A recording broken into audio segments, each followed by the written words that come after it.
Is Wendy back there? Okay. Okay. Jamie, you shut the door. Sure.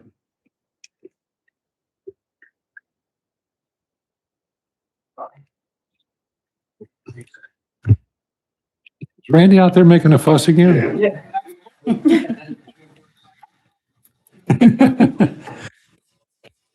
I'd like to call to order the public hearing. We have three ordinances for the public hearing.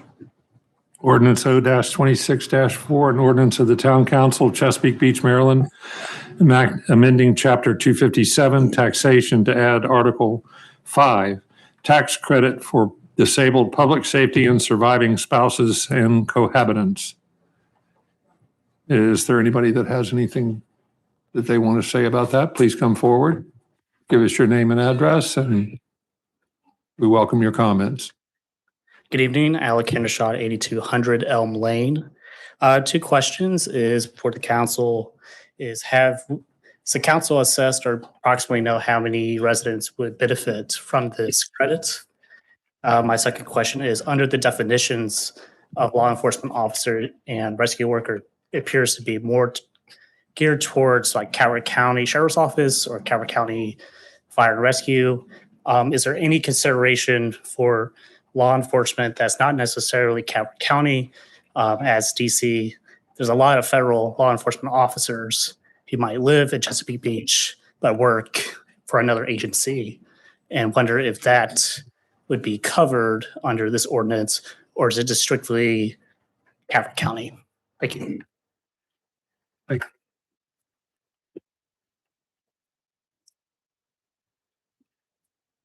As drafted, it is in fact geared toward law enforcement serving here in Calvert County. That is, whether to maintain that or not is up to the council. One thing that I did, I actually called the treasurer, and this was a program that Calvert County has, and it's sort of a matching program. So I think if there's a process or something like that, so if there's somebody, I think you apply for the county. So I think it's available. So no, I'm sorry. This is not a So what I was saying is Calvert County, we have a taxation differential. This is about the taxation differential and the offsetting of that. Calvert County's program has a program countywide. This is sort of to match the county-wide program, not as it's alongside it. So where we have a differential,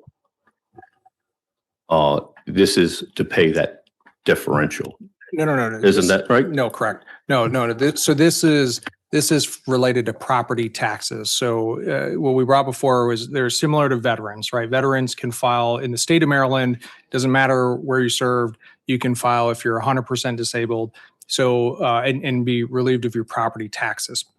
The county has a similar program in place for disabled law enforcement and emergency services.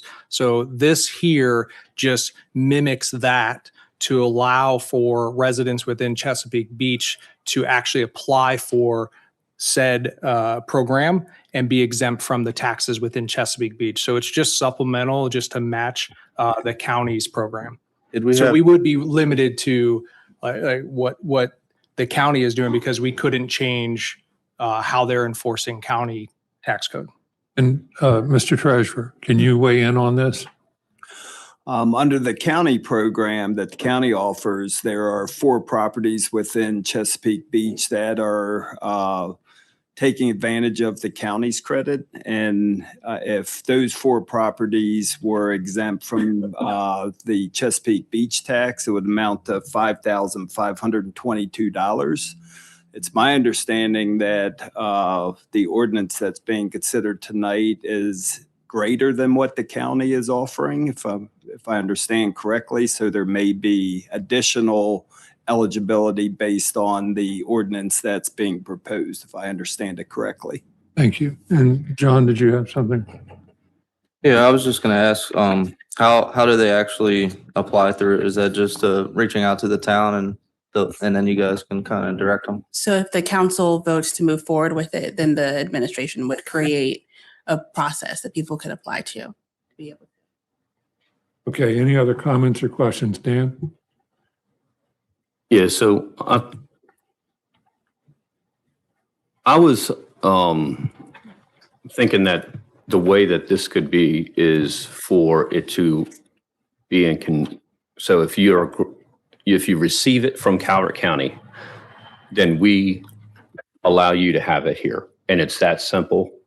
And that's what I was understanding, because we want to be with our partners. So if there's an item we can identify, so we can maybe have this match what the county's process is. So we're not doing When our you say own thing. with our partners, who are you referring to? So we have a tax bill.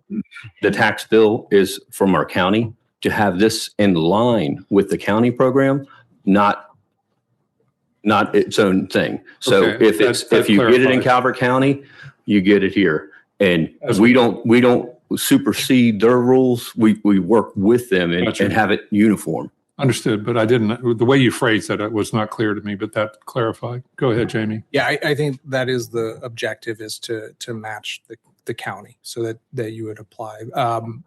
When you say we go above and beyond, I would need clarity on what you mean by that. I had asked that question so that I understood, because the way the ordinance is written, it says that we administer the application process and that we determine whether they're eligible or not. I thought that we were trying to do it as Dan just stated, but my conversations today with Samelia, it was determined that this is greater than what the county is, if I understand it So correctly. maybe it's more of a process management piece that could be greater if we do something, but the overarching objective is still to align with the county. I don't think we need to. The state enabling statute allows you to create a tax exemption for this purpose, which is what we've endeavored to do. The state law requires that ordinance to do certain things. In some respects, the county ordinance does not do those things. The state law requires you, for example, to include certain definitions of certain terms that are not included in the county ordinance. It also requires you to administer the tax exemption. And wasn't necessarily prepared to do this evening, so I don't have the provision from state law pulled up. I can do that as we sit here. Your currently as drafted is a standalone process. I understood that it was intended to, in fact, be coextensive with the counties in the sense that, like, the state law allows you to grant exemptions for additional people, like the spouses of fallen judicial officers, for example, and things like that. And as I first drafted it, I included everybody who was allowed to be included in the tax exemption. And then I got the message from you all that that is not what you wanted to do. You wanted to have it go to the same extent as the county is. So I took out all those extra people. So now it's just disabled law enforcement and rescue workers and their spouses or cohabitants. One of the things the county ordinance does not do is define who is a law enforcement officer. That is a thing you're supposed to do. So you have a definition in your version that does those things because that's what state law says you're supposed to do. Possibly because they didn't define it in the county is treating it as anywhere. You can be a law enforcement anywhere, but they don't specifically say that in their ordinance, which they're supposed to do. So, assuming that in fact they are letting anyone who serves as law enforcement anywhere, you can amend your ordinance to do that. It requires a definition, and what I put in was law enforcement officers serving here in the county, but you as a council can certainly delete the restriction on where the officers serve. And that would mean, in fact, that they could be serving anywhere. Yeah, and I think that might change the 4 people being eligible. So I think the Calvert County has, because they have law enforcement, I think they certified or something like that, which I don't think we have that process. So I think everyone here is aligned, wanting to do it. I appreciate your comment on that. I think we're saying the county only in our ordinance. Yes, And you are. Calvert County says law enforcement. I think we are all under the assumption, or at least I know I am, is that we're going to have it the way that Calvert County says, the people who receive the benefit there, we match that. If we need to administer it ourselves, because that's what the rules say, okay? But if there's a way that we can say, hey, they did the work and we're sort of follow the same process, so we don't have to burden staff by doing redundant work. If there's a way we can add that to it, it'd be nice. Well, staff's still going to have to do the work because you still have to certify the people, right? You can't just say if the county does it, they're certified here. You still have to do that. However, you can make a motion to amend the ordinance as introduced to delete the language that limits it to officers serving in the county. I just need to, I'm sorry, are you done? Yeah. I'm sorry. Yeah. So we keep saying the number 4 as if we can all predict the future and know what's going to happen in town for the rest of, as far as we're going to be here on Earth. But for now, there are 4 people who would definitely receive this, but you also got to think about the future law enforcement workers, the future medical response people.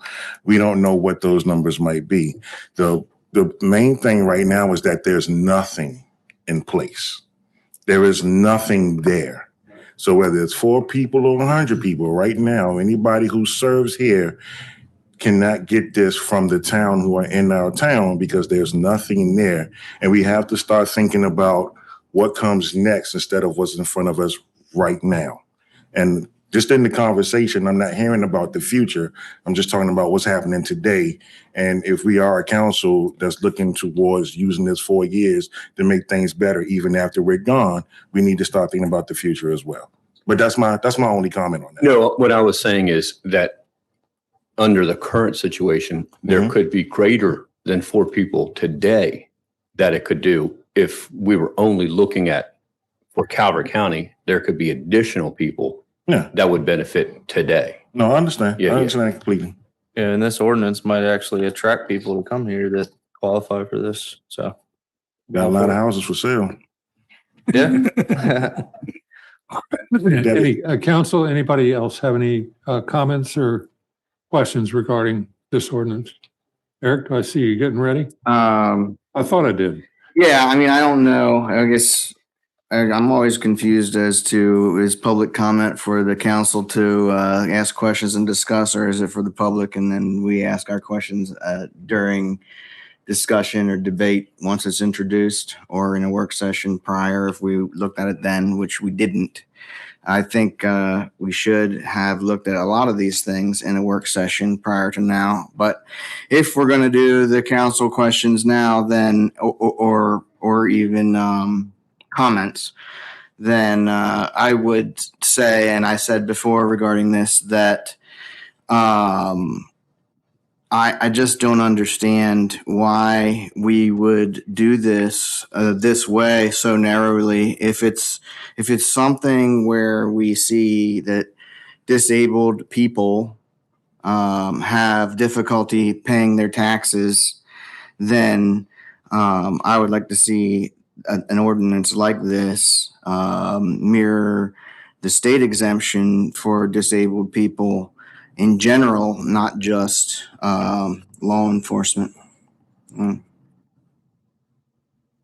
right. Any other comments? All right. The record, we didn't? I thought we did talk about this during We did. work session.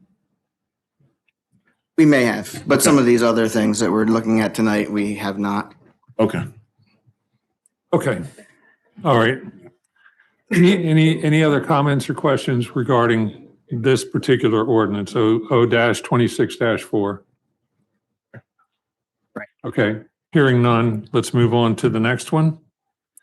Ordinance O-26-7, an ordinance to the Town Council of Chesapeake Beach, Maryland, amending the Town Code, Chapter 290 zoning, Article 3 zoning districts, Section 290-10, table of uses to permit certain home occupations as a conditional use in certain zones, to amend Article 3, Section 290-11, conditions and standards for conditional and special exception uses, to revise the standards application to the conduct of the home occupations, and to amend Article 11, definitions, Section 290-43 definitions, to revise the definition of the term home occupation. So that's O-26-7. Is there anybody in the public that wants to make a comment? Good evening. How are you, Debbie? Doing well. Thank you for being here. Thank you.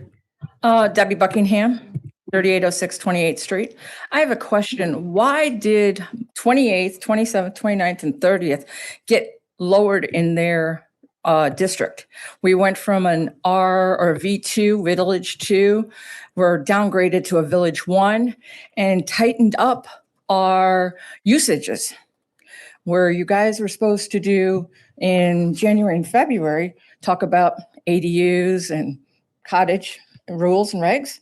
Well, then planning and zoning restricted our area, downgraded us on the new zoning map to limit us to hardly nothing.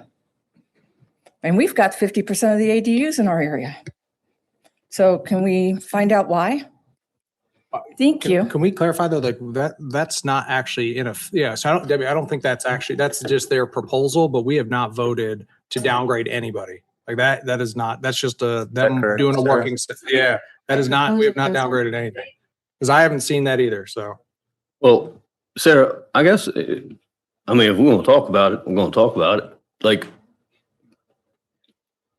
if anybody else wants to weigh in, because there's a couple things I To saw that were Eric's wrong. point, should we wait until, to Eric's, to Reinhardt's point, should we wait until the meeting to talk Respond to about it? Debbie's. Or do we respond now?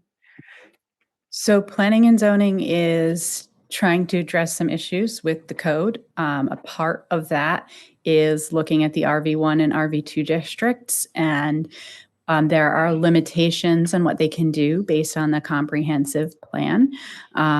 And so they are trying to address existing issues, but is being discussed at planning and zoning hasn't gone to public hearing at planning and zoning yet. And so we'll have a public hearing in May after discussion next Wednesday, and then it will come to you from them.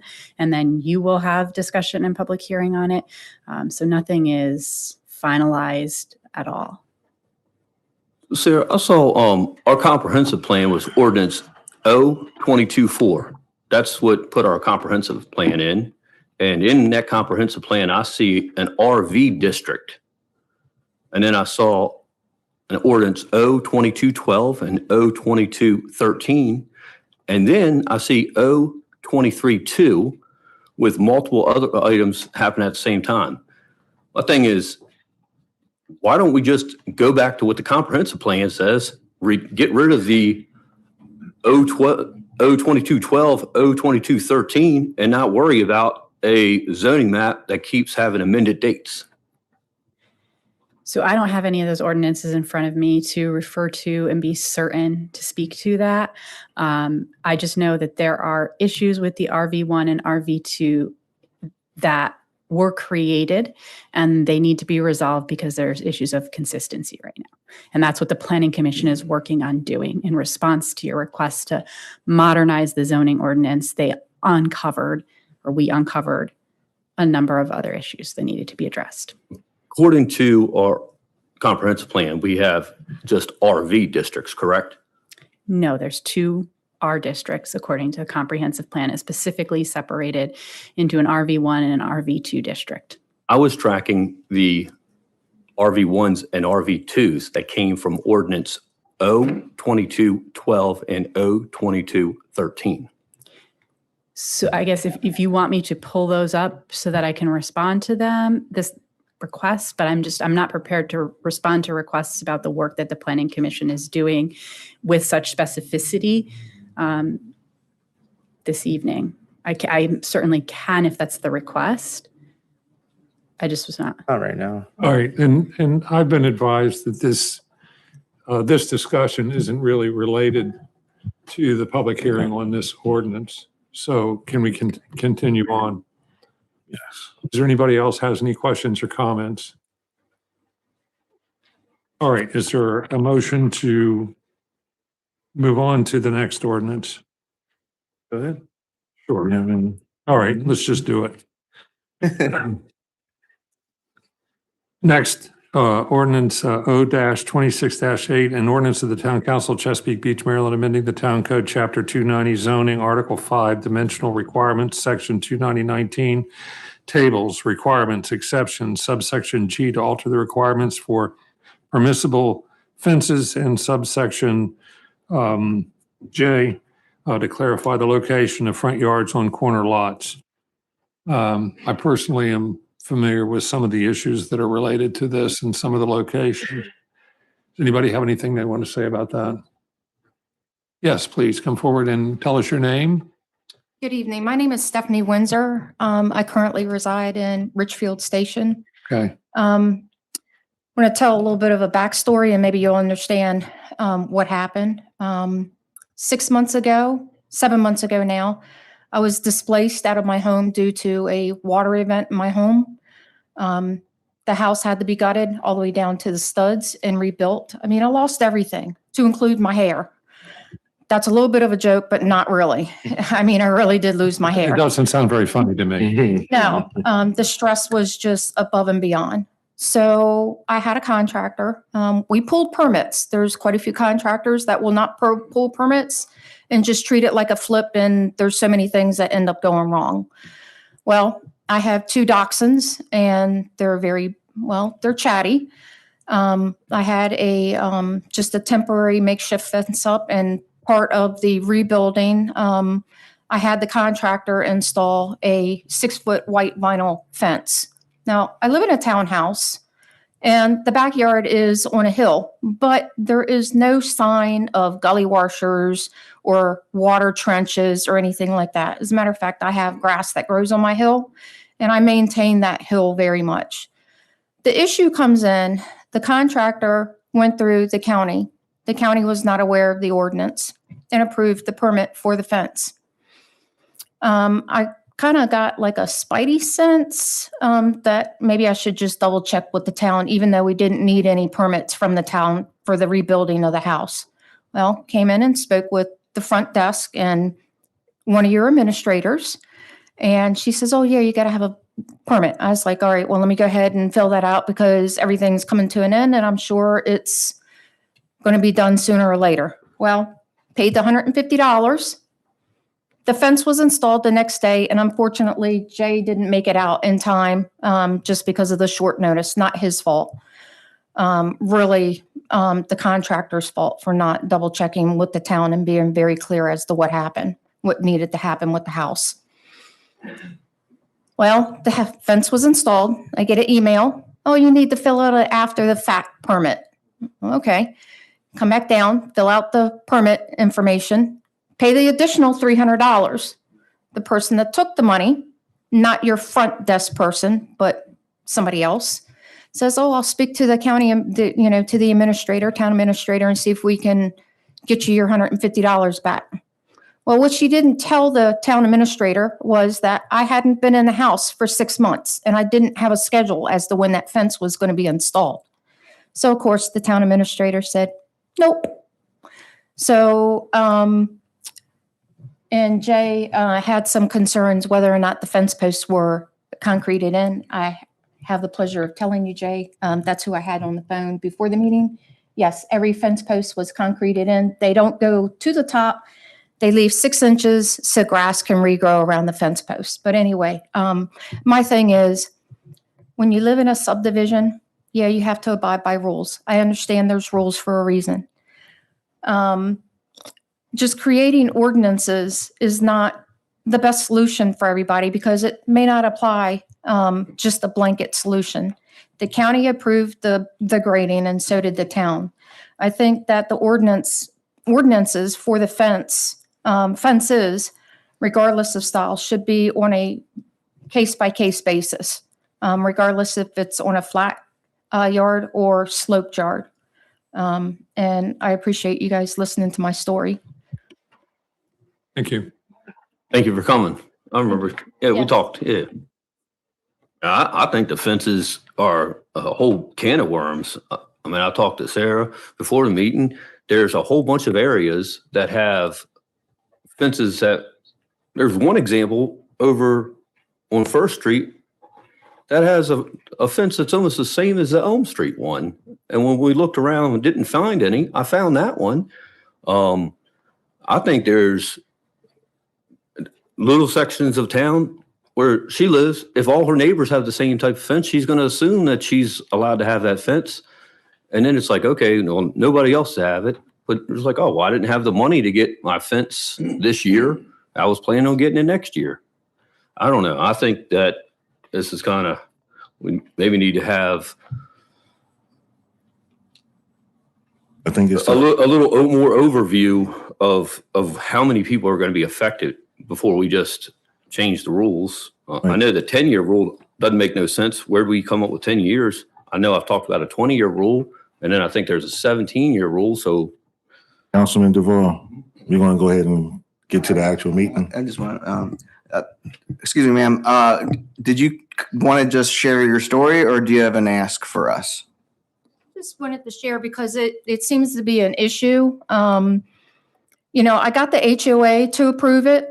And they were not even aware of the ordinance that the town had. So that clearly there's a lack of communication between the town HOA, just everybody in general. Had my next door neighbor approve it. So lack of communication is definitely in play here. And definitely, I should have come down to the town and said, look, my house has to be rebuilt. This is going to be done. This is going to be done. This is going to be done. Oh, and by the way, we're going to put a fence in. But I left everything up to the contractor, which everything ended up turning out really great. Just please consider a case-by-case basis instead of making a blanket ordinance for everybody. Because where somebody's hill might really need a retaining wall, somebody else's hill is contained with grass growing or planting shrubbery or some other thing. And I'll make a suggestion. When you do approve a fence that is on a slope, come out and do regular inspections, meet with the homeowner and say, I'm starting to see erosion on the hill. Please do X, Y, Z. Retaining walls are not cheap. But, if you work with the customer, client, resident, I think you're a little bit more apt to get results than just make a blanket thing. That's all. I just wanted to clarify, we're not creating a new ordinance, we're amending an existing ordinance, right, Sarah? So this shouldn't really affect her particular situation, to my knowledge. Okay, great. Nothing that we're doing in here. Great. Yeah. We're not making it like harder for people. We're trying to clarify stuff and Great. That would be great. Just the communication, definitely with the HOA is probably the biggest thing because I have a neighbor also that was approved for a fence. So, communication is key. I met with the president right away and said, hey, did you know about this ordinance that the town had? He said, no, I didn't. No. So I shared it. Thank you so much. thank you. Thank you. Any other comments, questions? All right, let's officially close the public hearings. We're a little late starting our council meeting by about 13 minutes. If we could call the meeting to order, and if you'll stand for the Pledge of Allegiance. Pledge allegiance to the flag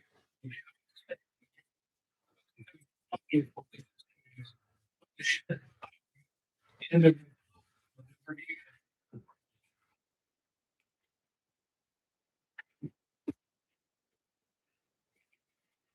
Is there a motion to approve the agenda?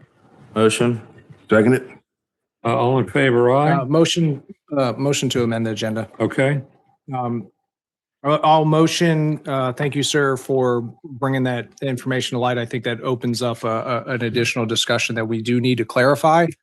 So I would motion to remove vote on section 8, resolutions and ordinances, B, just probably punt it a month.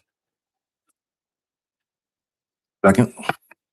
Okay, we have a motion and a second. All in favor, aye? I'd like to offer an amendment. I'd like to offer an amendment. Well, we have a motion and a second. We're going to vote on whether to postpone.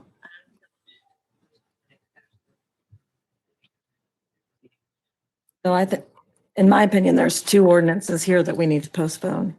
So that would be separate. Separate one. Okay. Okay. So this is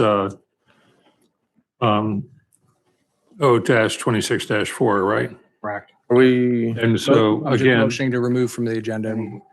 are we having discussion on that or? we can. So are we going to put it on like next month's Yeah, work yeah. session and then? Correct. So the question would be, I think he raised a very fair ask related to it. And I think we owe it to go back and ask the county for a little clarification on this so that we make sure, if I'd also be intrigued with the financial amounts. Was that tied back to Calvert County only or how it applies? I think we just need to clarify. He raised a really good question and we just owe it to him to go back. We should be a lot more certain before we Yeah. vote. There was a lot of Agree. uncertainty up here. All right. I would also say that I think defining a process of approval is, something that I'd like to see before voting on it also, because that's a determination, how we determine the process of how we determine But if It's it really- actually is disabled? makes, who's eligible and who's not eligible. We don't know until we know what the process of determination is.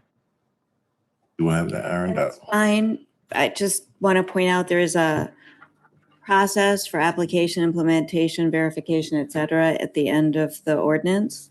It may be that it doesn't do what you have in mind, but there is a process. Well, and I'll just toss into the end of the flames here. A number of years ago, as a result of my exposure to Agent Orange in Vietnam, I went through a very rigorous process to be declared a disabled veteran. And that was in the O'Malley administration. And his Secretary of Veterans Affairs actually harassed me until I finally I got to know him well. In fact, he harassed my wife too, to get me to make that application. It was tedious and it was not a simple thing, but that meant that I am no longer required to pay property taxes and so forth. But there is a rigorous process within the state. And I just wanted to emphasize that does exist. Okay, and so go ahead, Eric. Yes, no, I agree. There is a very rigorous process to get approved through the state. But I thought we had comment from, I thought Samelia said earlier that we as a town will have our own process that's not established. So are we voting on that? My motion is to remove it from the agenda because obviously we have additional. And I second context it. that needs to. All in favor of removal from the agenda, say aye. Aye. Opposed? The ayes have it. Removed from the agenda. Okay. So I would argue that ordinance O-26-7 is also not ready for prime time and voting. There's a lot of uses that could disrupt people's lives that are not accounted for. We have not gone into closed session and spoke with the lawyer about the impact of this ordinance. Are you making a motion? Yeah. Sure. So I would like to make a motion to remove ordinance O-26-7 from the agenda. Is there a second? Okay, we have a motion and a second. Now go ahead, Norm. Just to repeat, I don't think this ordinance is ready for our review right now. We have not gone into closed session with the lawyer to assess the impact to homeowners for each of these uses that we'll be allowing. There's a very significant, there's some line outs on what we're prohibiting now. And I would, for one, would like to discuss those things. And I can't vote for it without understanding the impact from the attorney All of what it would have. Any other discussion on the motion to? Just for clarity, I just want to make sure I understand what things are lined out or what uses are you talking about 10 home occupations? Should that be interpreted to include such uses as tourist homes, animal hospitals, tea rooms, and restaurants? Is that what your main focus is? That's one of my concerns. Another concern I have is on controlled items, substances, and consumables. And as I said, we have not spoken with our town attorney to understand the impact of these words here on paper. Okay, and then okay, go ahead. I don't think those are legal issues. I think those are policy issues that you'd have to discuss in open session. I'm not so sure. Well, you don't have to we don't have to resolve that now. I just want to put on the table that I don't have a legal comment on it. It's a question of whether you want or don't want things, but we can address that at another time. And just for clarity, is there such a list or something that has already been created that would have controlled substances or something like that on there? Or is this something completely new that we would have to be introducing because there's no precedence already set by it? I mean, it's not there already, is what I'm asking. So your zoning ordinance will address where the sale of controlled substances or controlled substances, they can only be dispensed by licensed pharmacies, and it's only going to happen in your commercial district. We're talking about cannabis products. That is also addressed, as I understand it, by the ordinance, but I'm going to defer to Sarah on that. And I don't think the state's cannabis regulations would ever allow it as a home occupation. So you don't need to say in your ordinance that it's not a home occupation because you can't do it lawfully. Like you just can't. So my questions are broader than just cannabis. I think there was a situation related to a firearm. There are legal questions that I have about this. And really, if we are creating law when we're implementing an ordinance, and so we should make sure that the ordinances that we implement are legally sound and do what we want them to do. Well, I can tell you it is legally sound. Whether it does what you want it to do, that is a question for you all. I can't opine on that. So I agree removing this from the agenda. Maybe because I agree that it's not ready for prime time, but maybe on some different issues. Particularly, we talked about in the work session a lemonade stand or things like that. Now, I don't see anything that would allow that, but of course, there's always selective enforcement to allow that, and I don't really think that's the path we want to go. I'll chime in. We're overly conflating commercial land use and home-based businesses. So everything y'all have described so far is not tied to a home-based business. So the lemonade stand was addressed during the work session because I explicitly asked that question and stated we do not want to end up on the news because we told a kid they can't have a lemonade stand. It actually wasn't addressed. It was spoken of, but it was not addressed in this because version. it's not a home-based business. So a lemonade stand would fall into the land use table, which then ties back to a conversation that we've already had with Sarah to say, how would we adjust the land use table to address that specific situation? But that is not a home-based business. Also, when you strike out section, where we get into, when you get into some of the sections that are striked out where you're talking about restaurants and tea shops, those are commercial businesses. So that is no longer a home-based business. A restaurant requires a commercial kitchen and a license and all that stuff. That is not home-based. This is the people who are making crafts and doing stuff in their house in a small portion. You can't do pharmaceuticals. It's not allowed. This is cottage. These are cottage. This was allowed just a few years ago. And again, somehow all home-based businesses fell off because there was some change to this table that removed it.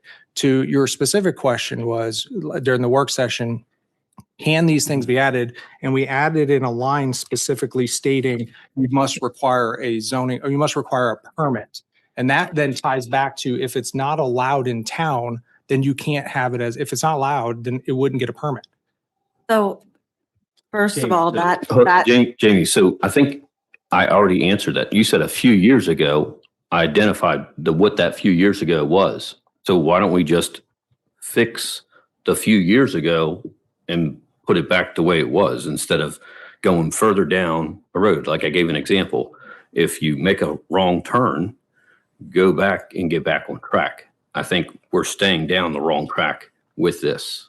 So I just want to make sure everybody's on the same page. The ordinance that you have in your package is as introduced. I did listen to your work session and I understood that there were some amendments that were going to be proposed. I have prepared a draft amendment on the assumption that those motions will be passed to address, for example, the deletion of the phrase about adverse impacts, et cetera, minimal, right? And the other things that you all, that I understood there to be a clear majority of folks who were in favor of. But those will require individual motions because this ordinance has already been introduced. And I think if you go through that process, you will come out with an ordinance that I think is what you, as a majority, perhaps not all of you on every issue, come out to where you wanted to be as I understood it from that work session. What you're seeing in front of you in the package is still the ordinance you had for introduction because nobody's made a motion to amend it. Mm-hmm. Right? So I want to put that on the table. You have the ability tonight to go through the ordinance, propose those amendments that you wanted to propose, and then see if you can get a majority to adopt the ordinance. So again, I think that we should take this back and have this be a little bit more cleaner. We are making law. It would be great if we could take it back to make it cleaner, but for some reason, it's a lot of talking and no decision making. I haven't heard one person say, I'd rather it be this than that. If we having circle conversations, then make the motion to say exactly what you want it to be, or let's move on. And how come nobody's worried about brothels anymore? And we are still on approving the agenda. I think that would come at the time of voting, but we're talking about removing it. So my motion is to remove it. I have an amendment It was to seconded. offer if we go forward with it, but my motion was to remove it. I think that's a great idea. Yeah. Mm-hmm. So on the motion to remove it, all in favor, say aye. Aye. Nay. All right. In favor of removing it, raise your hand. All in favor of keeping it, raise your hand. It's 4-2 in favor of keeping it as is. Okay. 4-2. Yes. 1, 2, 3. We're removing it. No. You voted to keep it on the agenda. Let's keep it. I did because of Alyssa's comments and the way, and obviously the amendment process, and she's prepared for that. So I feel confident that we can get through that. Okay. So we're still on approving the agenda. Mm-hmm. Yes. Can we take a vote on approving the agenda? Motion to amend Second, for What is- discussion. to remove the offenses, both part of that. I think we need to have more of a report of what areas of town are affected, and that's why. So remove. D? I think it would be both of them because we don't want to repeal it like we talked about. So it's You're talking about ordinance 026-8, is that correct? Eight. Eight. O26-3 and O26-8, both. Second. What's 26-3? Second for discussion. I'm gonna start missing the work sessions since we keep having them on council night. So we have talked about this before, but I just wanted to ask again and get the answer expressed again. But so what is the impact of 026-3, the repeal? What would the impact be without a replacement? I think it's Ollie. So if you repeal it without a replacement, Right, there's right, right. no fence regulations in place. It's a free fall. So there is no process, no code, and people can build whatever fence they want. Yes, there's no regulations around fences. Correct. There's no fallback or anything like that. So if we repeal, we must replace.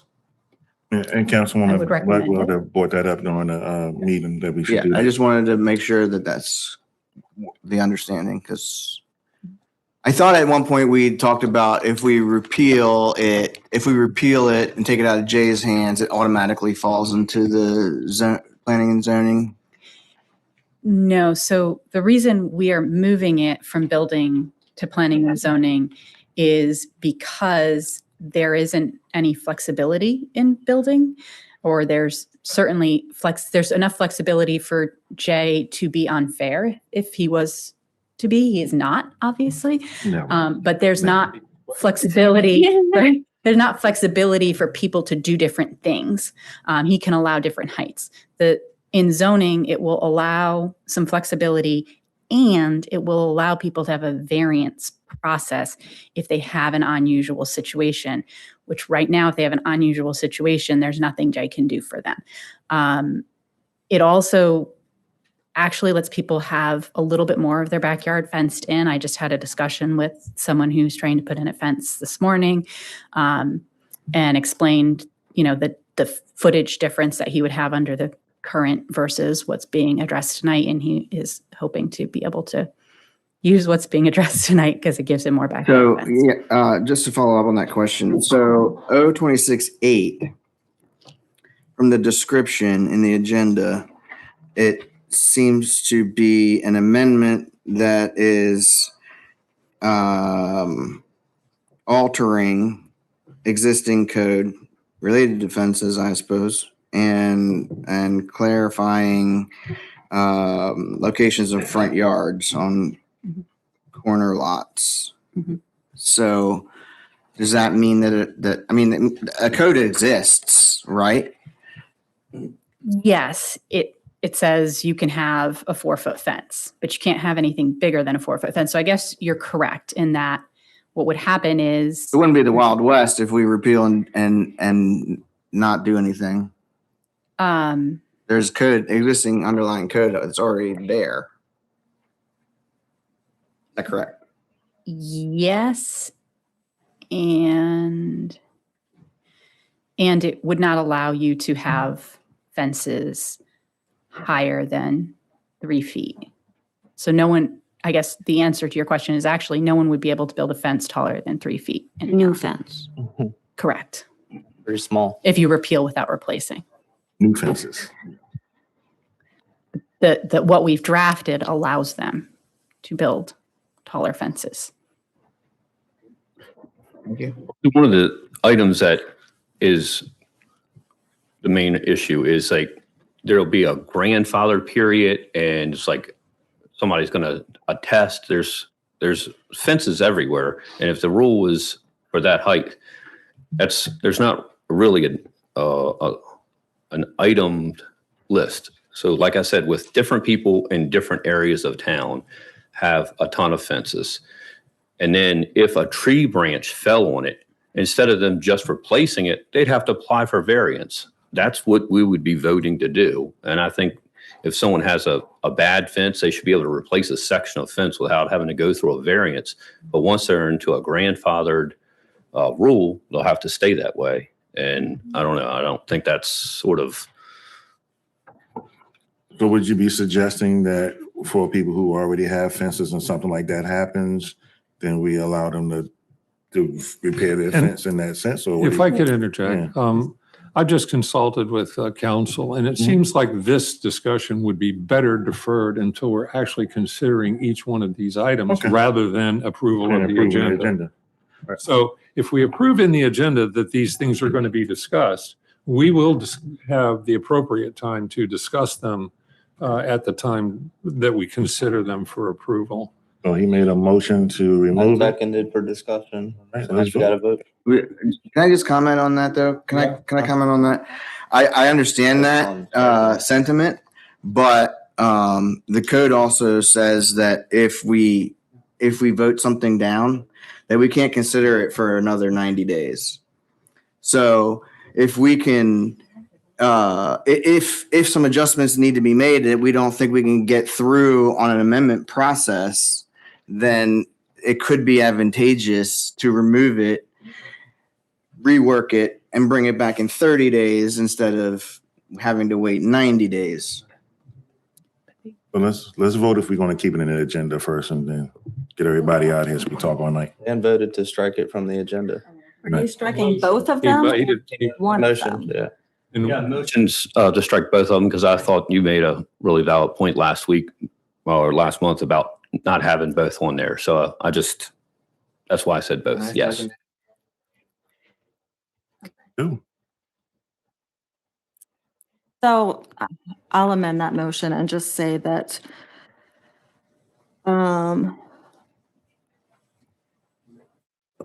item A includes a vote Can't- on, I think we have to vote on Ordinance. his motion and then you. I'm sorry, That's our what he's attorney's got supposed advice. Move to amend a motion to amend the agenda. I think that's a up or down vote. okay. So can we approve the agenda? You got to vote on this. And that's to strike. And 3. We're doing that in one motion? Okay, and we have a motion, and do we have a second? Yes. Okay, all in favor of striking, say aye. All opposed, say no. No. Okay. No, Laura, you did not weigh in. I would be happy to bring it back as a repeal and replace in one motion.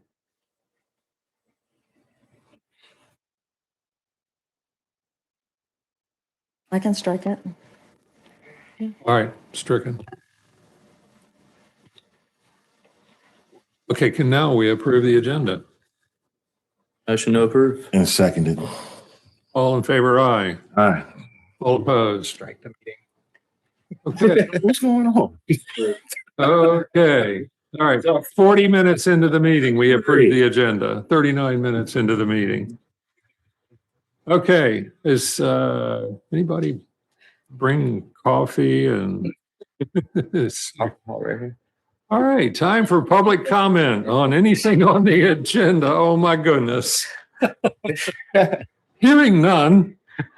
And unless somebody has something they want to say, I don't want to prevent anybody. Okay, let's move on. Number 5. Can we approve the minutes of the March 19th, 2026 public hearing? Is there a motion? Motion to approve. Seconded. All in favor, aye. Aye. Opposed? The ayes have it. Motion for approval of the minutes of the March 19th, 2026 Town Council meeting. Is there a motion? Motion to approve. Second. Okay, motion and seconded. All in favor, say aye. Aye. Opposed? The ayes have it. All right, is there a motion to approve the minutes of the April 7th, 2026 work session? Motion to approve. Is there a second? Second. All in favor, say aye. All right. Wake up. Abstain. Wake up over there. Opposed? I didn't hear any. I wasn't here. Okay, Abstain. any opposition? Okay, it's approved. All right, now we're going to do a special proclamation. We have a special proclamation. And if you'll indulge me, I will read it to you. A proclamation of the mayor and town council of Chesapeake Beach officially proclaiming April 24th as Arbor Day in the town of Chesapeake Beach. Whereas in 1872, the Nebraska Board of Agriculture established a special day to be set aside for the planting of trees. And whereas this holiday called Arbor Day was first observed with the planting of more than 1 million trees in Nebraska. And whereas Arbor Day is now observed throughout the nation and the world. And whereas trees can be a solution to combating climate change by reducing the erosion of our precious topsoil by wind and water, cutting heating and cooling costs, moderating the temperature, cleaning the air, producing life-giving oxygen, and providing habitat for wildlife. And whereas trees are a renewable resource giving us paper, wood for our homes, fuel for our fires, and countless other wood products. And whereas trees in our city increase property values, enhance the economic vitality of business areas, and beautify our community. And whereas trees, wherever they are planted, are a source of joy and spiritual renewal. Now, therefore, be it proclaimed on this 16th day of April 2026, the mayor and town council of Chesapeake Beach do hereby proclaim April 24th as Arbor Day in the town of Chesapeake Beach and urge all citizens to celebrate Arbor Day, support efforts to protect our trees and woodlands, and to plant trees to gladden the heart and promote the well-being of this and future generations. So we have this to sign. I will sign first and then pass it along. Go Nebraska.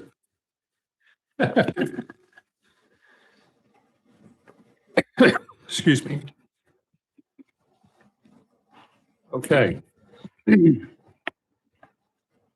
We're down to section 7 of our agenda, petitions and communications. It's time for the town administrator report. Samelia, take it away. I'm going to turn my mic off for a while. All right, so the town administrator's report was submitted as a part of the agenda package.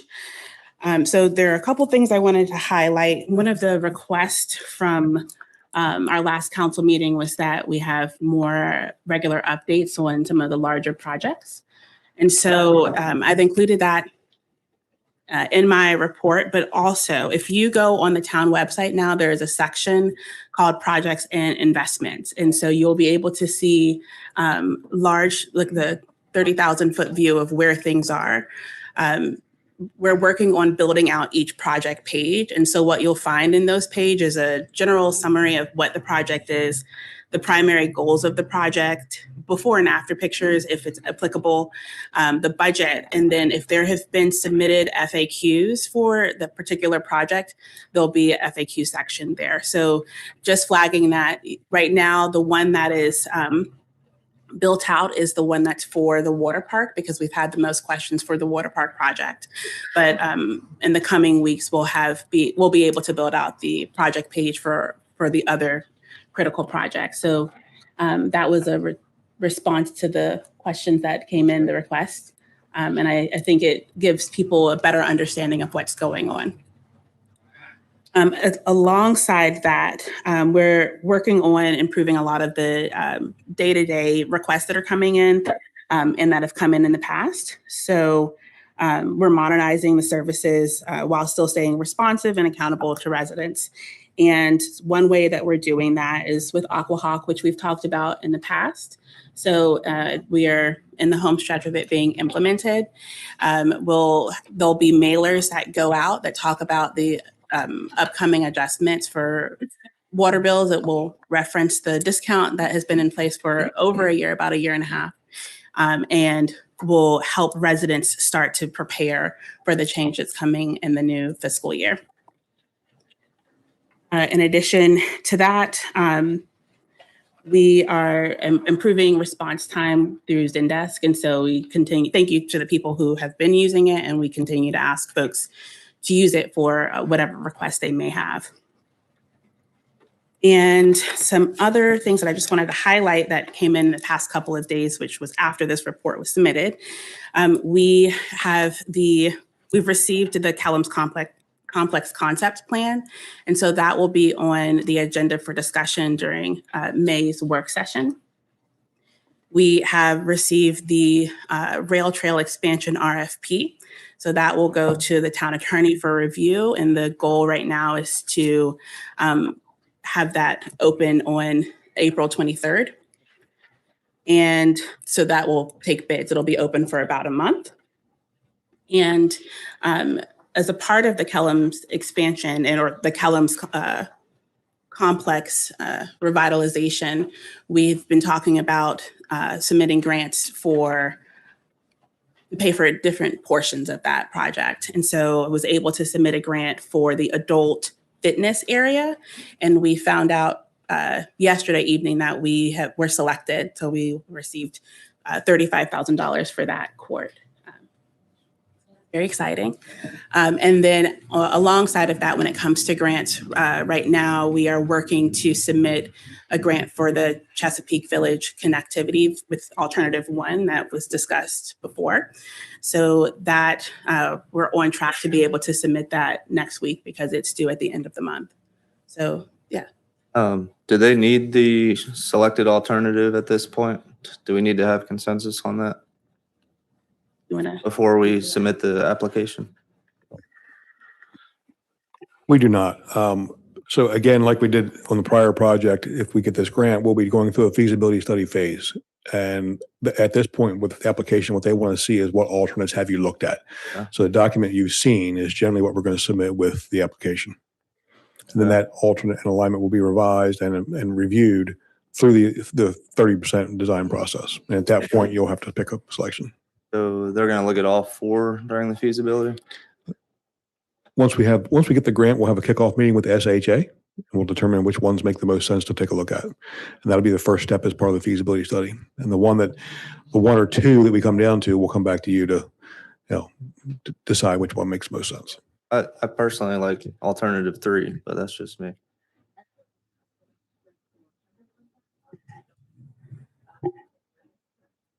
The way it was explained to Wayne and I was that they are doing away with the first 30% and then 100%. That's how it was explained to us. And so that's how we are moving forward.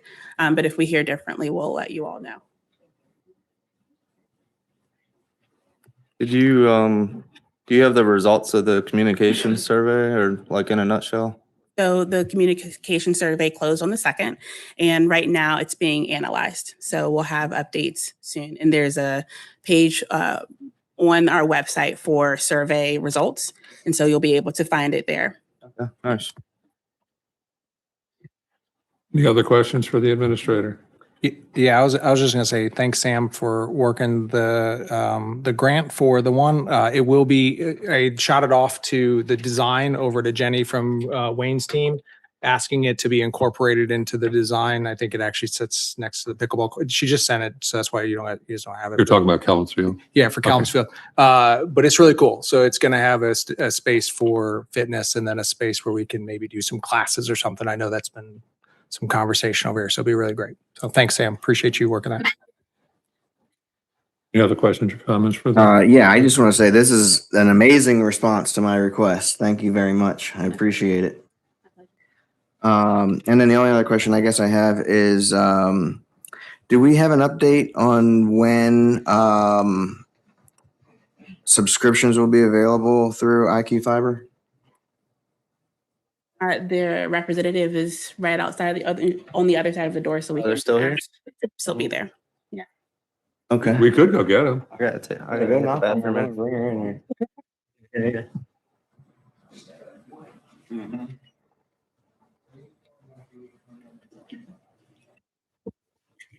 There's nothing like putting them on the spot, right? Excuse me.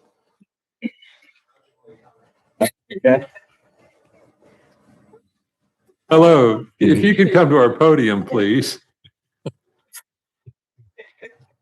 I just asked a question, which was, do we know when subscriptions will be available for IQ Fiber. So yeah, I did send an email out to get an update earlier, so I'll know Okay. something by tomorrow. Okay, so we have no projection at the moment. Thank you. Is there still a lot of construction work going on? Yes, Okay. yes. I We thought are- at one point they had said maybe June. It was in early developmental stages or even contract stages when we were talking, but you haven't heard anything? Because I thought it was gonna be April 30th. Mm, That's what I thought last time we were here, when Mark and I was here last. okay. Yeah, so I'm hopefully, Yeah. gratefully. Do they, have you heard anything about like percentage of the infrastructure or network that's been completed? I believe you asked for an update, so we're hoping to receive it tomorrow. Yes. Okay. And I'll email, and get an email. Hey, get out of here. And I'll be here the weekend because I'll be at the convention too. So if you want to stop by and get an update there as well. Great. Thank you. Thank you. You're welcome. Glad you're here. Amelia, so with the website, I think it's nice and it goes good, but there's still some bugs in it. So if we can communicate with that, and also like there's a lot of past meetings and things that are not populated. I know I've heard a few people bring up things about that. The migration, there's always challenges when it comes to website migration. So if there's something you're looking for that you don't find, like the sooner you flag it for us, the easier it'll be for us to update it because we still have access to our old site. No, I was being serious. It was somebody else Yeah. from town, like Yeah. not myself. Like that's my stuff. Yeah. If it comes up, like encourage them to reach out to the town to let us know because the sooner they let us know, the sooner we can fix it. So with our utilities and technologies, I was understanding, because my experience is that when people submit in things, there's a auto-populated response and they have a ticket number. Yeah. If they submit it through info@, that is correct. Yeah, so with the other technology in our website, I remember you saying that they're kind of all kind of going together. So like where the other ones were mixed matched. So even though there's some delay in it at the end of the time in the next few months, it should all flow together good. That's my understanding as well. It's being coded that way. So it's all integrated within our website. Yeah, and I think it's a little pain right now, but I think in the long term, as far as the projects go, I hadn't seen anything in regards to the town entry sign improvements. So we got any more on that? Yeah, so we're updating the signs. We've submitted the purchase order, and so they're in production now. And if the reason why it's important is if you look at the signs right now, they're a bit worn and dingy, and so the material is going to be a better quality. And Jay can likely speak to that. Oh, like a resin based? So the original ones are the wood etched painted. There is one that's a foam etched painted. The new ones are completely composite with an automotive grade 3-layer paint and then a clear coat. It's supposed to last 25 years. The biggest part of that is they're high pressure washable and we can clean them. You start pressure washing the ones we have now, and they also get painted. So they're going to take 8 weeks to make. We can install them, but they should last 25 years easy, I hope. And then they'll be lit the same way? Yeah, they're basically exactly the same size, same location. We're just replacing the old wooden ones, putting in the new composites. With a few changes. I think there's a town more universal logo because it was kind of piecemeal. All right. Anything else? Great. Thank you. Thank you. It is time for the town treasurer's report. Short and sweet as always, right? I hope so. I believe in you, Dan. Yeah, it is a short report. I submitted to you for review. Mainly worked on the budget quite a bit last month and also finalizing the infrastructure financing loan for the water park. So those were two of the main things that we worked on. If you have any questions on anything else, I will try to answer those. Anybody have any questions for the treasurer? Sure. Can Can you flesh out the line item Calvert County Treasurer's Office notes budget? The second one? Second to the bottom. Oh, on the purchases? Yes. That was for the 2 quarters of the sheriff's deputies. Gotcha. Payment less the credit that we received for fiscal year 25, which is about 112,000. So it would have been $112,000 more than that, but they gave us the reconciliation for 25 and credited against those 2 quarterly payments. Thank you. Mm-hmm. Any other questions? Were you able to see with the disposal, with the trash going up, was that fuel related? Is that where the 8% increase came from? You're talking about the budget item? Yeah, you said That there we was an talked increase. about. Yeah. I haven't researched that yet. Any other questions for the treasurer? Thank you, sir. Welcome. It is time for the Public Works report. Jay, got anything interesting? Always. I know. There's one thing notable I want to report on page 3. So, because I don't want any elected official to be surprised, but over at the courtyards, they've had 2 sewer spills. The county reached out to me on the last one. The first one, the town had to respond and step in to take measures, which they did reimburse us. But this is a second sewer spill adjacent to the tot lot in 6 months. And if you ask my opinion, if I was a bet man, I bet you will happen again unless measures are taken. So I just want to share it with the elected body that this is a private sewer line within our town that needs some help. And I included some pictures on page 3. So when they finally made it there and went to jet it, the jetter contractor ran the jetter the wrong way. And you see the picture on the right, that's their jetter hose wound up in our wet well. And I was out there with them getting it out of there. The second, so I don't know if there's any questions on that or. Yeah. Yes. You kind of answered part of my question about like the reimbursement, like when this stuff happens and we have to put our resources into it, like with the snow plowing and this and the sewer leaks and all the call out stuff. Right. So we do have a process to get reimbursed for that. Well, if it's health and safety, I can step in and take measures. If it's something cosmetic and stuff like that, there's not a process. But anytime I deem it as the Public Works Administrator, hey, this is health and safety within our town, we can take measures and then seek reimbursement. I don't know how it's written, but they've always paid after, But my point is we shouldn't have to take that measure, right? And they're also benefiting from our expertise and equipment and staff. It's cost saving. So we can't overcharge, we charge actuals. All right, thanks. Were there any other questions? Yeah. You said that if you were a betting man, it would happen again unless action was taken. Do you have an action plan? Is there something? Do you know what action needs to be taken?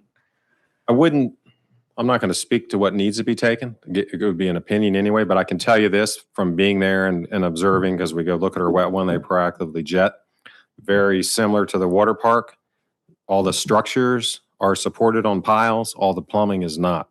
So the sewer line is very inverted. And if you think of a water slide that's on perfect grade, everything that starts at the top ends up at the bottom. Well, when it's a sewer line and it's like that, it settles out. So eventually it just settles out to the point where it clogs. The path of least resistance is out that manhole because that's the lowest point below the houses, which unfortunately is the closest manhole to the tot lot. So basically over time, due to the grade in the sewer line sinking and failing, settles out, greases and solids are trapped to the point where it just one day it stops going. It's a gravity line. And within 5 hours, it's running out of the manhole. It takes 1 second to change to a leak, but it takes quite a bit of time. You have to call a trailer, a jetter, or a vac truck and get out there and remedy it. So the remedy is not quick. If it were, we have lines, to be fair, in the town the same way. We proactively jet. They're on a schedule. They're not as bad as this, but it would take video surveillance and a report from someone would be my first step if I were them. And I've offered that to them. That is what I would do. So it says the second time in 6 months. So was 6 months ago the previous bill paid? 6 months ago is when we intervened because they had no one they could get out on site within a period of time that I thought was responsive enough. So the town intervened and they paid. This last time when we were notified, they were able to get someone on site quick enough, but that's where their jetter hose ended up in my wet well. So I'm not speaking to any of these companies or any of the product, but I do think there's a better way that it could be done more proactive. Do you want to speak to the email or the communications that you're having with them about what happens if this happens again? Yeah, so well, I'm going to put them on notice. Basically, if this happens again within our town, we've been contacted by the county. I'm responsible to MDE above anyone if it's a spillover of 500 gallons, which in this case it was not. And if it wasn't right next to the tot lot, it's in a grass area, it wouldn't be so severe. But when this goes on prolonged, if it were to leak for over 12 hours, I would have to report it. So under my watch, I'm going to reach out to them next time this happens. MDE is getting called, and they're going to take measures, which include fines and everything else. If we're straight on that, I want to speak about fences. Yeah. So real quick, just a history. You know, we had a house fall on another house, almost killed a town resident. The town stepped in and enacted a steep slope ordinance. That ordinance could not be enacted in a particular area. It's enacted all throughout town. Richfield Station, coincidentally, had some major slope failures. I met those homeowners at 3 o'clock in the morning. Their whole backyard went into the creek, literally almost collapsed a house. So it's diatomaceous fill. There's a lot of situations. So when I get a fence permit, and I don't know the timelines, I'll have to speak to Fran. All I know is, hey, go review this fence permit. Well, it's already built. I have a level that has a digital slope, and the ordinance refers to 12%. On this case, this fence is on a 45. So I was like, wow, this falls under the steep slope ordinance. It's too late. Here's the bottom line of it all. If you call for a permit, for everyone else that's listening, I know William Jones knows, maybe Justin doesn't, but if you start with a permit process, you can still build a fence. Believe me, people look at me and are like, man, I want to do X, Y, and Z. I'm all about homeowner rights. Believe me, I live in town too. I don't want to restrict anyone's rights, but just as Sarah said, there's nothing that there's no gray area. It's very definitive. If it exceeds this slope, you follow a steep slope ordinance. And that entails a little bit different. You put concrete in on the post, a little bit taller thing. You have to describe how you're going to control the water runoff, or if you're actually stopping water runoff, which in this case, both of them are. And if you look at our actual fence ordinance as is written today, a vinyl fence is not even allowed, period. It only references chain link and staggered wood. When that ordinance was written, there was no such thing as a vinyl fence. I have gone along and approved them because, just like you say, I go up to their neighbors and someone wants to tie in a piece. This person has a 6-foot vinyl fence. This person has a 6-foot vinyl fence, and they want to put, so in some areas, I approved it, but this is different because it's very definitive. I appreciate the fact that it's definitive because it's a yes or no for me. But in the same breath is why I think it needs to go to a board that can be reviewed. And Dan can tell you there's 100 different cases in town. It may make sense to do this here. I can't decide that. I can only enforce the rule as written. I'm one person. It's very definitive if you read it. If it exceeds the slope, this is what you have to do. If it's a solid vinyl fence, this is what you have to do. So that's why I do agree with moving it to a body. Someone could come talk to them, show situations. They can make some variances, maybe follow some rules, and you can build something that's maybe outside of the box. That's just my opinion. And so with that, I think if we were to have a recommendation for that went alongside this. So where you've given a bunch of examples. I know we've talked about this more than one time. We've talked about this one situation. If we were to have where these apply, so we would be able to, when we let this go from here to give it, we would be giving the guiding information such as town homes lots. It is not intended to restrict townhome lots. You could say in areas of town when there's X amount of neighbors that have 6-foot fences, it is the the atmosphere of the street, but we would be able to put language together to give with this ordinance. And I think the items that you're talking about would be very good so that the Board of Appeals in situations would have our opinion as a council as we relinquish that to them. Now, and I know we'll never solve it here, and there's so many different things. This is a discussion, but I will say this. The steep slope ordinance addresses any structure on a steep slope. Maybe you take fences out of that. Could be a possible thing. But I will also say I've personally seen it.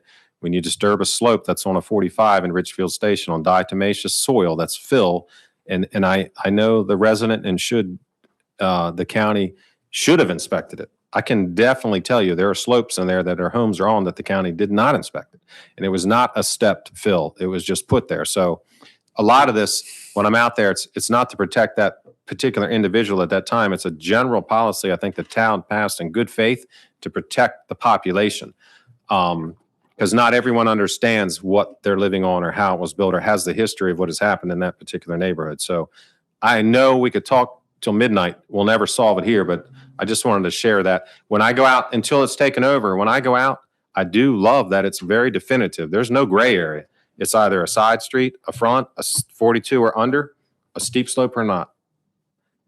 Jay, I just want to say that I think that this council has the will and the want to get this out of your hands, but we just need to, go through it a little bit more and make sure that we can put something in front of the council that we can pass. Understood. Absolutely agree. And besides all that, I got better things to do than look at fences. I have a few questions for you, Jay. Go ahead. And on fences, I think when we bring it back, if we can just implement first order of business. I don't want is to heal and then we go round and round. So that is what impacted my decision to strike. Put the replacement in ahead of the. I think that makes good sense. All in the town administrator's report that are complete in my mind every day, but not every day, but a lot of days, and they are played on almost every day. Yeah, I've seen a lot. Yeah. Would consider the tennis courts to be a huge success based on what I'm seeing. And even, I mean, more so for pickleball, right? Both. Yeah, Yeah. I see both Yeah. out there. I see some other stuff out there. They are played on. They're Yeah. huge. It's great. We did have some discussion surrounding of like completion in June. I see completion.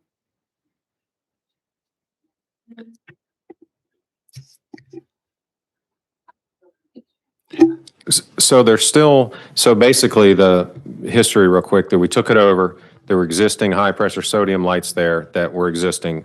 And as part of our thing, we didn't change any of that. We fixed a couple and we got them going. Moving forward, we cannot replace them with that. And we would go to LED, which I know some people in town and in some people even indoors do not like LED. But eventually, no matter what we're going there, it's going to cost us about 15 to 18 grand. So there's benefits to it, right? Longer lights, energy savings, but sometimes people don't like LEDs. But either way, we have I would say the budget money to do it, whether it's in that project or not. I'll get with Wayne, and there's, I think, 3 punch list items we're not clear on, closed out yet. Once that's finalized, we'll know where we stand with the budget. But I also sent an email. There are 3 levels of lighting that has a Loomis. So there's one that's kind of, I'm going to call it Harry Homeowner. And then there's one that's like a school or a municipal. And there's one that's like an Olympic level tennis court. So I'm thinking we'll land in the middle. The other part of that aspect is you have the brilliant white light and then you have the off like yellow LED. So we can implement. I would like to get more feedback from the actual players. And then we had spoke about when we do this, we'll just give a heads up to the neighbors.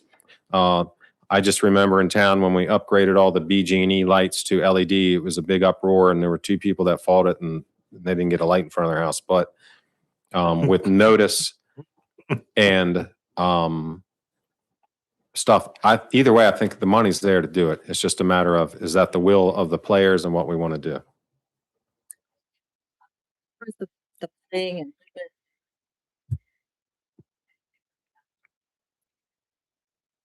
Yep.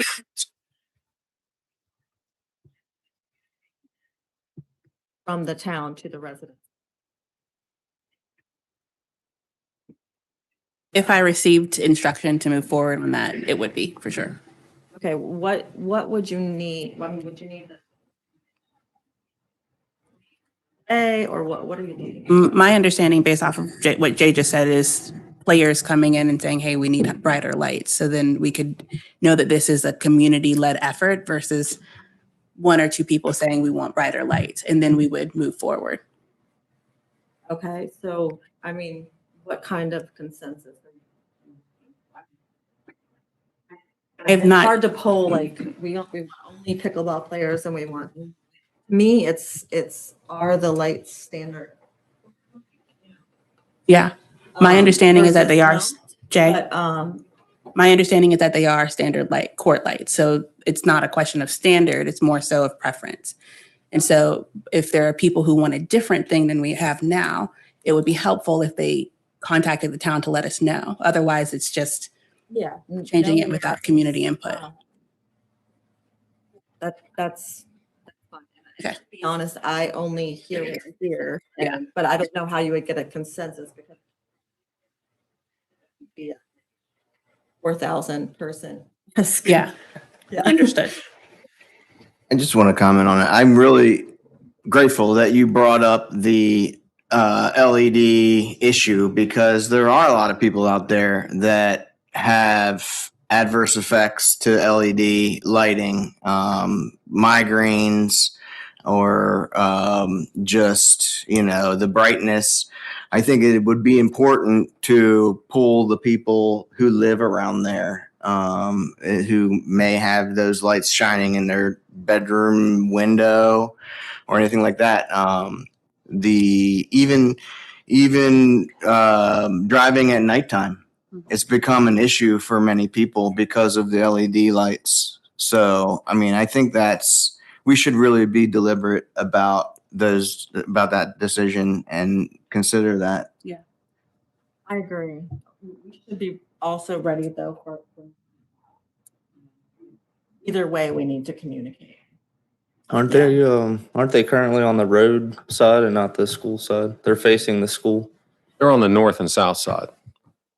So they Right, face right. north and south. So you And can- so I was able to get some new old stock. So we have 4 ballasts and 6 bulbs, but technically you cannot even buy high pressure sodium lights anymore. So one day we're going LED but I have enough stock to go for years without it unless something crazy happens. But so all of those elements are in play. One thing first, when we finalize a punch list, we'll know if there's any money in the budget. That'll be part of it. And then we got to have, like you said, can't just, because you may think you're pleasing 2 people and then you have 18 people in line here outside saying, what did you do? So that decision I can't make. So speaking of budget and stuff, one thing I did not see and I have not seen, I know John's house had it, and I know there's multiple people house, and I spoke to you, where the town's supposed to have a clean out and provide a clean out for different properties. I don't see anywhere that's been addressed in there, and I know that you have a list of items that need to be addressed. And I didn't see anything in the budget. I haven't seen anything in the report. I just want to know where that's at. I don't think it's anywhere, to be honest. I agree with what you said. I don't know if that we're budgeting to do it. It's just a case by case, like with my house. You saw it didn't have a clean out, so you moved it towards the road. Correct. I think it's the code that we're supposed to have cleanouts from the town. It probably is. And there's probably 100 codes that we don't have in town, but I mean, that's one of them. I don't have it particularly budgeted. I don't know that we want to proactively go around. I'm not saying I disagree with it either, but do we want to proactively go around to every house and see if there's a clean out and spend utility fund money on it? I don't know. I don't make that decision, but if you want to do it. Well, I think with all the work that we put in the utility fund, we should kind of take care of our infrastructure. That's not my decision. Is there a, just real quick, is there a problem with having the ospreys on the LEDs at the park, or? I mean, I Yeah. like seeing the ospreys flying around, but. Well, it's, there were 7 nests on the old lights. So they're coming back is all there is. And there may not be a problem today or tomorrow, but it's definitely a problem because it ends up adding weight, rotting, covers wires. It's same thing on our towers. I go up on our towers and proactively I'm not allowed to nuisance the osprey, but I can inspect our towers whenever we want. But I'm scared of them personally. well, honestly, it'll be a problem one day. I'm just noting it because I don't want anyone to be surprised. There'll be 7 nests out there again. And when you go to change something or do something, there's always a possibility of a fire. LED lights are a lot cooler, but those lights are hot. So I just want to make, everyone aware. There's nothing we can legally do about it at this point. All right. Anything else for Public Works? Thank you, Jay. Thanks for your hard work. I've had the opportunity to spend to spend some time with Jay, going through the town and looking at various elements of the infrastructure and projects and so forth. And so I just think that we're lucky to have Jay Berry as our head of Public Works, and he's very frugal and with the town's resources and manages to get a whole lot done. Well, thank you, Mayor. And you have to share your story of the turtle. Don't worry, it's coming. Okay, perfect. All right, time for the wastewater treatment plant. I'll never change the name. I want to say before you start, Josh, that I sat in on the partners meeting. Was it yesterday? Yes, sir. And I sat in on a partners meeting right when this administration took over. And the difference between that partners meeting and the one that I sat in on yesterday is night and day. There was so much hostility in that first meeting and mistrust between our partners. And I think that has been completely eradicated. And that's Anne Arundel County, Calvert County, North Beach, and then our own operation ourselves. And so I think a lot of that also it comes from the administrative staff that's made changes in our dealings with our partners and being upfront and honest. And Samelia, I think you've done a great job of putting information together that people can look at and understand our partners. So I just wanted to share with everybody here that I feel like that this administration is working in a good way to restructure those partnerships with our partners. And so I wanted to commend you on that. I want to commend you on that. Go ahead, sir. And I was going to start off with mentioning the partners meeting yesterday. We had a regular quarterly partners meeting. Primary discussion was the FY27 treatment plant budget. Partners had some questions prior to it, but those were all answered, and they had no further questions yesterday. And they are going to send over, I believe it was official letters of approval or just their opinion on it by next week, I believe it was. So we should be good to go on that. The other portion of the discussion was regarding where each partner is on I&I work. Anne Arundel County is reporting that they're very close to completion on the work they've been conducting. North Beach. Well, and before you leave that point on Anne Arundel County, as I recall, when this administration first came into office, there was a much larger problem than there is now within I&I from Anne Arundel County. Is that not correct? I have seen some improvement. Okay, not as much as we had hoped. It's all on a case-by-case basis. Yeah. Last month, we had very little rain. I didn't see any major noticeable increases in flows as related to rain. Prior month, we had more rain. I did see some issues. One thing I am doing, and as I reported before, is on a monthly basis, I give a report to each individual set of partners showing their flows for the month day by day compared to rainfall and tidal levels in case there's any tidal inundation. And I'll notate to them if I see there was a problem. Additionally, for major rainfalls where we have plant with flows where we're having to redirect flow or do some major operational changes, I'll do an hour by hour graph or data table, and I'll send that out to them also, just with the information for that individual partner and just what my observations are based on that data, what I saw, what I think may be going on. So that's been well received. And I've got actually had some questions in a partners meeting from Calvert County yesterday regarding some of the data. Since I'm looking at it a little more closely than they are, I'm going to be reviewing that data tomorrow and see what I can, see if I can get them any information off of that. Yeah. So going on to the, this month's report, we continue doing our regular PMCS, preventive maintenance checks and services. We did 90 procedures, completed 51 work orders.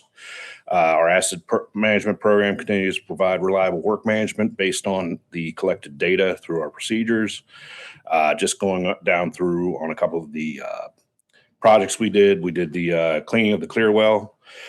We were noticing that there was an increase in the biofilm growth in there. We think that may be a result of the covers we recently put on the clear well. Prior to this, they weren't covered. They get a ton of algae in there. So I think what was happening before is the algae was probably just out competing this biofilm. This is something we're going to start putting on a regular basis, about probably quarterly to semi-annual, depending on what's necessary. The concern was with that stuff building up on the walls, eventually gets big enough to where it sloughs off, goes out through the UV channel. When you have that going on, it can cause issues with blocking the UV radiation and impeding the disinfection process. Also, we were seeing some fluctuations in our BOD, our biological oxygen demand, going out through the effluent.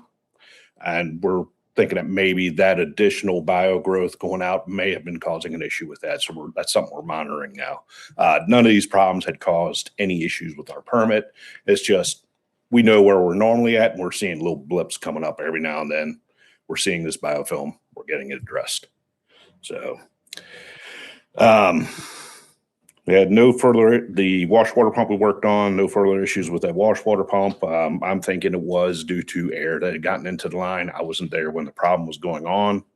I came in after the fact, did some troubleshooting, didn't see any issues. All the numbers looked good. Everything was flowing the way it should. So that seems to be in good order. We had a follow-up on our meeting with Eurofins, which is our new contractor for lab services for our annual whole effluent toxicity testing, toxic chemical testing, and the annual or the 1 year PFAS study. We received our PFAS study plan on the 10th and forwarded it to MDE on the 13th and received approval of that study plan that afternoon from MDE.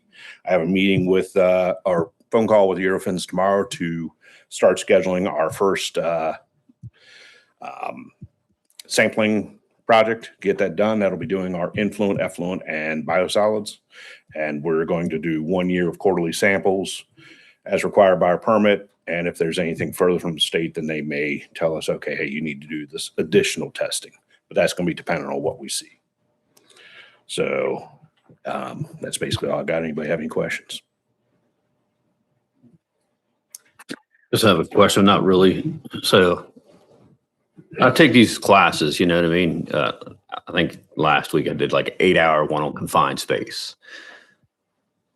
Is there a report where you can make sure the training that the guys have is up to date? Like, is all that in line? We work with Public Works when they get their training annually. We try and coordinate with them to get that stuff done. Also, confined space is we're going to be trying to get that done this year. Last year we had our lockout tagout. We're going to look into doing that again this year. Trying to think of, got me on the spot as trying to remember the other studies, but yes, we do go through that. Yeah, I mean, there's a ton of them, you know. Yeah. Just making sure we're having the right training and everything for that. I think you guys have separate rules, don't you? What's required for us is different in the construction industry. We go by the OSHA 1910, and I think construction is 1937. I can't remember what that is. Right. So there's different requirements for training, and that is something we are following up with. Sounds good. In fact, we're starting next week doing our annual hearing test, which is part of our hearing conservation plan. So we're gonna start doing PFAS testing next month. Is that correct? We're going to be discussing that with Eurofins tomorrow, and I think the first one is due in June. So yeah, we'll be looking in May to do that. And it's pretty simple to do the actual sampling. The equipment you need and how rigorous and how in-depth you have to be as to the materials you're using to sample, even down to the clothing you're wearing and hair products, skin products, anything you're using, you have to be very conscientious of everything that's going on. So we're getting everything we need to make sure we have stuff set aside solely for doing these samples so we don't have any way of contaminating the samples. Any other questions? Well, thank you very much for your excellent report. Thank you. Time for the town engineer's report. You got anything to say, Wayne? I do. Thank you, Mr. Mayor. I think we do. You have my report. I want to give you a few additional updates that came in since then. Seagate, my report says nothing changed from last month. I'm still working with them, waiting for MDE, but there's more. We've actually had some correspondence with MDE, and Jay and I met today or yesterday, I think it was, to talk about addressing their issues. So MDE came back and asked if we could live with a three-way valve. In essence, have two lines. One goes to the tidal pond, one goes to the bay. Jay and I talked about that. We could live with that. So I got back to them today with that. What they're thinking of is this.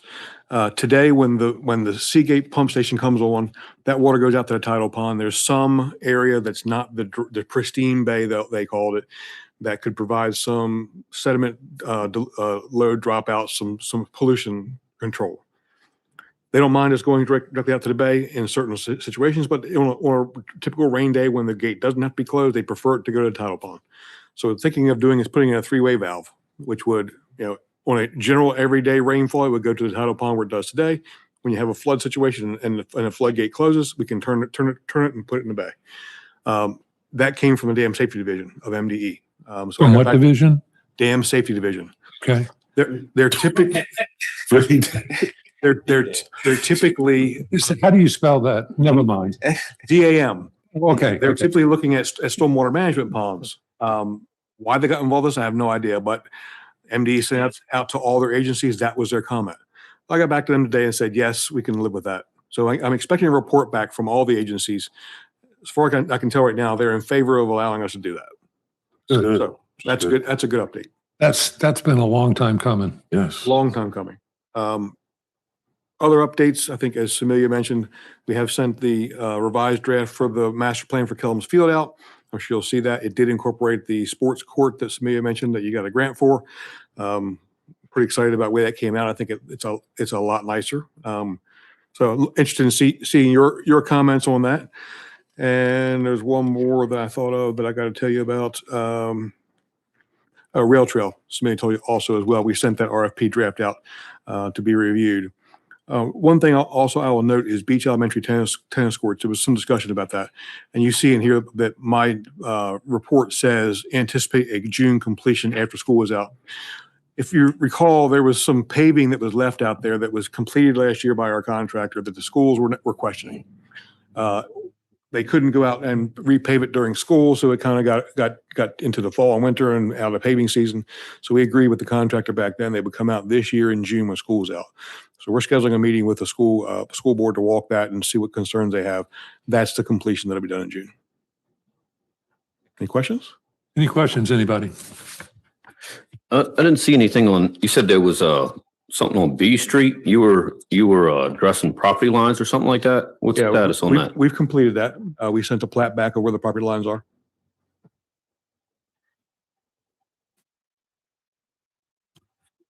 Any other questions? Yeah. On the alternate path to Chesapeake Village, yes. We had talked about at one point doing some type of topographical study so we could look at potentially going from Cannon Cave to 11th. We have not completed that yet. We could do it ahead of the feasibility study phase for the project if you'd like. Just need direction to do it. Is it, so as far as the grant is concerned, if we look at that later, that could be something that we could still run through the grant, even if we don't have any study or designs or any documents related to it at this point? Yes, and I'm glad you brought that up because it reminded me of some clarity on a prior conversation. So yes, the state highway administration or the state program has said they're combining the 30% and the 100% design processes. What that simply means is there still will be a 30% design process and a 100% design process. There's not going to issue separate grants. They're going to issue you a grant to design from 0 to 100. That's what it means. So there's still the design process where you have to go through 30% design, which you then submit to the state and all the governing agencies. For it, it's called an alignment study. And that's where your feasibility studies come in. That's where we determine what alignment makes the most sense. And that's when you'll have your input into which ones you prefer, and we can study those. After you get your alignment approved, then you go into a NEPA study, which is basically your environmental protection and rights of ways. And then you go into 60% design and 100% design. So just so you know, there is still a process of 30, 60, 100. It's just all one funding source is what we understand. Great. Any other questions for Wayne? I have a question for Eric.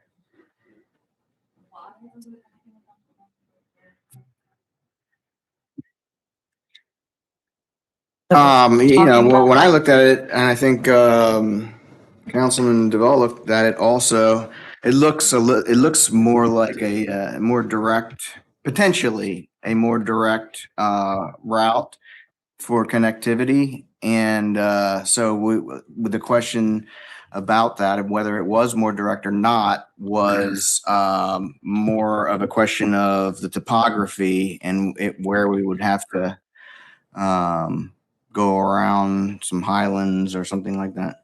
Is that correct? I mean, Yeah, I'm happy to take a look at it. There was an alternate route we looked at previously. It may be that route. I just don't recognize the road names. Okay. But yeah, I'm happy to take a look at it. I don't think anybody on those courts would appreciate that route. But a project that was vetted over almost 2 decades was shot down because there wasn't enough input from people to support it. So I would appreciate not going down that goose chase of trying to connect Cannoncade and 11th Street. Wayne, yeah. Wayne, so I see you have an update on the water park. When was the last, Read the top right, red. no, I'm looking at his report. When was the last meeting? And who was that with? Do we have any updates, like quick updates for the public? That depends upon which meeting you're asking about. There's been many. Our progress meeting was what was noted in this report, which give me a second to find it, I'll tell you. Sorry.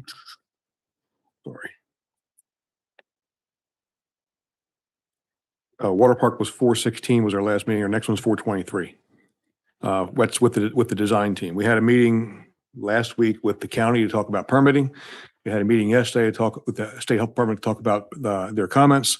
There's many, many ongoing meetings. I have a summary that I've sent over, which we will do monthly to bring you up to speed so you're aware of it.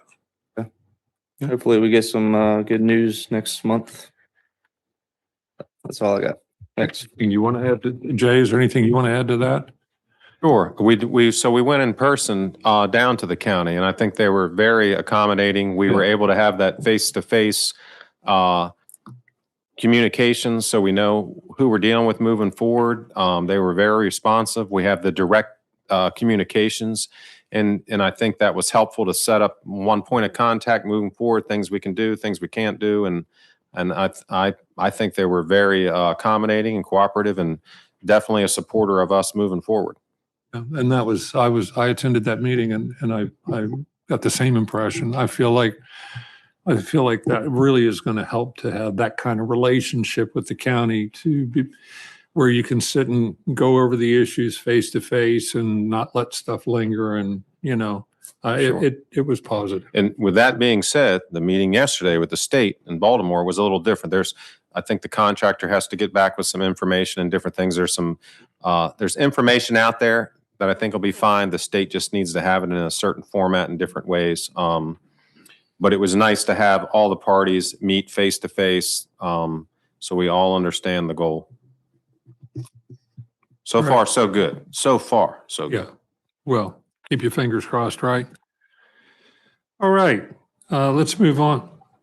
Move on to the Calvert County Sheriff's Office, Twin Beaches Deputy Report. Good evening, sir. Evening. Evening. Have received a copy of the town reports. Yes, sir. Right. For the month of March 2026, deputies handled 176 calls for service, which was just slightly up from 144 calls in February the previous month. Deputies also had 677 self-initiated activities to include patrol checks, heavy traffic enforcement, and follow-up for previous investigations. Out of the 176 calls, some of note, there was an attempted theft. Victim lived on Woodland Lane. Someone had posed as their son on Zelle to get them to send them money. Luckily, they caught it and there was no funds transferred. But we went out and took the report regardless, so it could be turned over to their financial institute. We have noticed with frauds in both the towns, I think probably the last close to 8 or 10 reports I've checked, no monies have been transferred. So we have been lucky with that the funds, it was caught in time, and nobody was out any money. And I guess we should say for anybody that's watching this meeting that this seems to be ever increasing activity that's going on, and everybody needs to be careful and make sure that anything that you agree to do is legitimate. I mean, why don't you amplify that a little bit? This was the first one I had seen was Zelle. Zelle's the only one I use. All the deputies make fun of me and say because I'm old or older than them. But You're old. But they all have Cash App and Apple Pay and all this different stuff. We constantly see fraud with those different things. So just be mindful of your all your online banking and Did you transferring of funds. Did you tell them that with Zelle you don't lose any money on the transaction? Okay. I mean, what's going on with these kids? They listen to me when they want. They just want okay. Also had a theft on Ivy Lane. It says in here, victim, it was a child, rode their electric scooter over to a friend's house. They went to leave to come home. Scooter was gone. We did canvass the neighborhood, knocked on doors and everything. We still have not located it. So that's still a ongoing thing. There was another one. iPhone was delivered by FedEx to an address on Baywalk Square. When the victim retrieved the box, it was sealed up, but the box was empty. So the phone had been removed. And I believe it was a brand new phone, so roughly $1,500 or $2,000 for a brand new iPhone. When I was in investigations, we had a lot of these thefts of packages going on, mostly iPhones, iPads, laptops, electronics, things like that. So the detective that spearheaded that, I did reach out to him, and I'm coordinating with him over going forward with some of this stuff because we've noticed some package thefts in both the towns. And he has, everything he's working on for us right now. And I'm communicating with him daily just to try to combat this so we can get it to stop. We had a bunch in Huntingtown and stuff a few years ago and went out, took care of it, and they stopped. So we're going to try to do that again here. As a result of heavy traffic enforcement, we had several DUI arrests. And as you can see, we had a couple domestics and violations of ex parte. Any questions? Anybody have any questions? I don't have any questions, but I just wanted to make a comment and thank you and Jay was involved. I know that there was we had an incident over on Ivy Lane where we had an electrical box that was damaged. And I know it's all the exposed wires are now bagged up, so at least they're not exposed anymore. But I guess I just want to thank you for responding to that. And Jay, do you have any idea as far as schedule to? Oh no, you know what? The boxes are replaced. They are replaced. It's done. Yeah, I did reach out to Comcast. That's what that was. They just said they repaired. They didn't give me a schedule, but if they're replaced, that's great. Yeah. Because no, I imagine people were out of service, I would think. Yeah, no, they're done. I saw them. But for a while, it was just an orange bag. One thing I noticed is in a last month, the report was a little late and it was a longer meeting. So probably a month late on the comment, but The February reports, sir. yeah, but what I'm going to talk about. So when we had all the snow and I had talked about it beforehand, there seemed to be some vehicles with out of state tags with flat tires. I don't know if they're abandoned or not. I don't know if they were stolen or not. But if there's like a vacant house or something like that, one example is over in Seagate. I noticed out of state tag and there's nobody in the house and tires are going flat. Okay. And I said something to Jay. I was like, and he was like, well, it's not a town street. You know what I mean? So as a wintertime comes in and you kind of identify some people that have just left cars there. I know that there was, I think maybe some stolen cars and just dropped and stuff like that on the side streets. I think it's kind of like a limbo and stuff like that. I don't know what's that process or not. Just, you know what I mean? If we could kind of keep an eye out for that. If you have something like that, obviously call us. We'll go out and look at it. I've been doing that on both sides of the towns. We have green tabs that we put on your car to let you know. I write on there 48 hours. So I give those tags a workout several days a week. If your tags are expired, all that good stuff, because we were dealing with the same issues over in North Beach. And they said, if tags are expired, we want them off the street. No problem. So I started getting rid of cars. Well, yeah, I'm not saying that. What I'm saying is cars that are stolen. Good idea. I and picked stuff, up on what you right? were saying now. Yeah, it's yeah. But no, I mean, when I come out tomorrow, I'll go by and look at that for you and see what the deal is with it. Yeah, I think- point them out. Yeah. But no, we have citizens call all the time for cars on the side streets and everything. We go out and check them. And I know when I first got up here, I think it was 27th or 28th Street, someone called. We went out. It's like, yeah, three of them belong to this house. But, I made contact and I was like, hey, your tags are expired. May want to get that straightened out, because if not, they're going to get towed out of here because they're unregistered. So public street, so they can't be parked there. So. Any other questions or comments?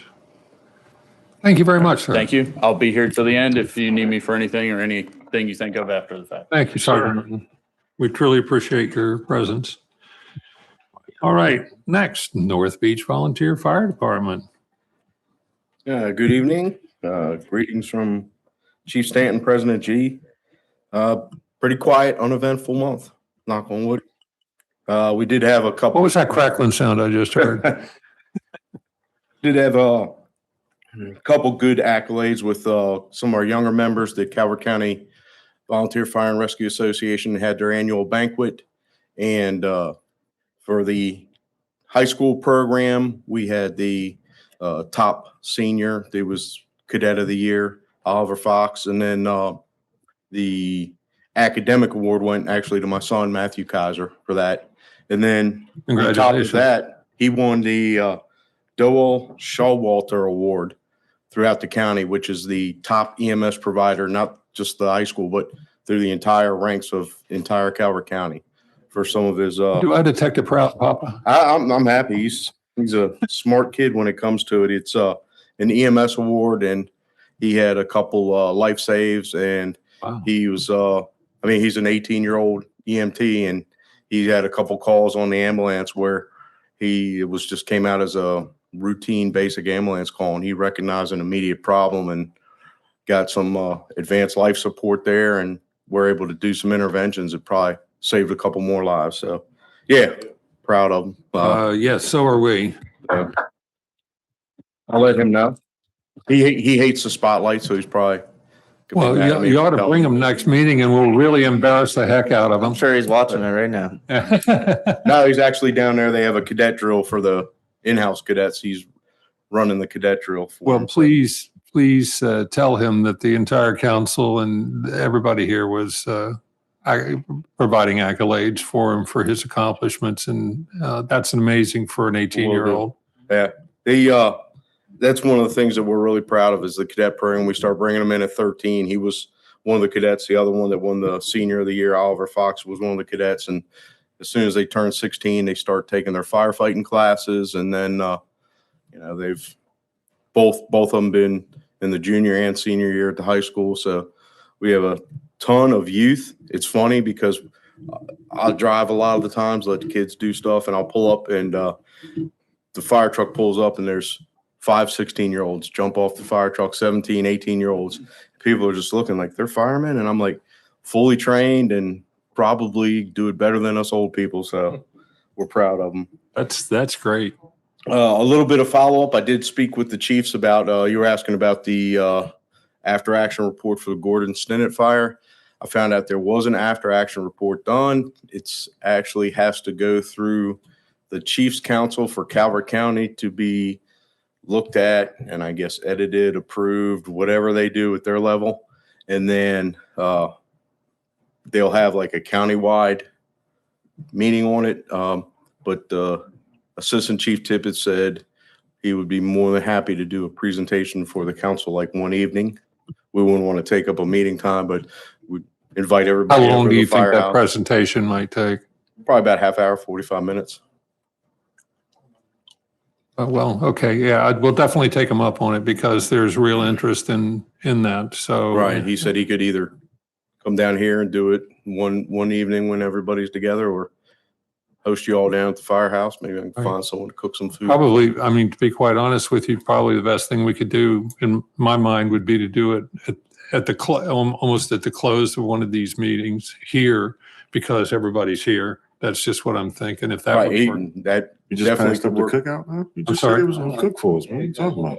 You said we Oh, would go down. you mean we're going to cook at the fire, fire? make some food. Have a meal? I didn't hear Said that. if we do it down at the firehouse, I'll find one of the people to cook down Oh, there. I can't do that. Can't do that. I was just warned, we can't. You we- can do it. You have to invite the That's right. I don't want to get anybody in trouble. I'll let him know. Let's talk. Yeah, we'll figure it out and We'll figure it out. he'll sit down and Drag a listen everything along to to you. the conversation, so we'll make sure we don't get into trouble. Any questions? Any questions, anybody? Go ahead, Eric. Yeah, just curious, how much I see here is the March report, and that was the month that you do the gun bash, fundraiser. Was that, did you raise a lot of money? How much did you raise?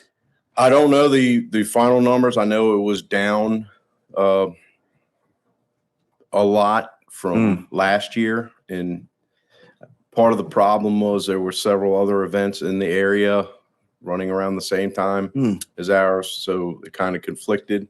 We've always had a kind of gentleman's agreement that with other departments, we'll do it here, you do it here, you do it here. And then for some reason that got thrown to the wayside this year, and one of our departments up the street had it 2 weeks right after us. So we definitely saw the impact, but I think that's our biggest fundraiser. And I think probably around 60,000 would be the final number, which is down from previous years. What, at previous years? We usually would run around 90,000, I believe.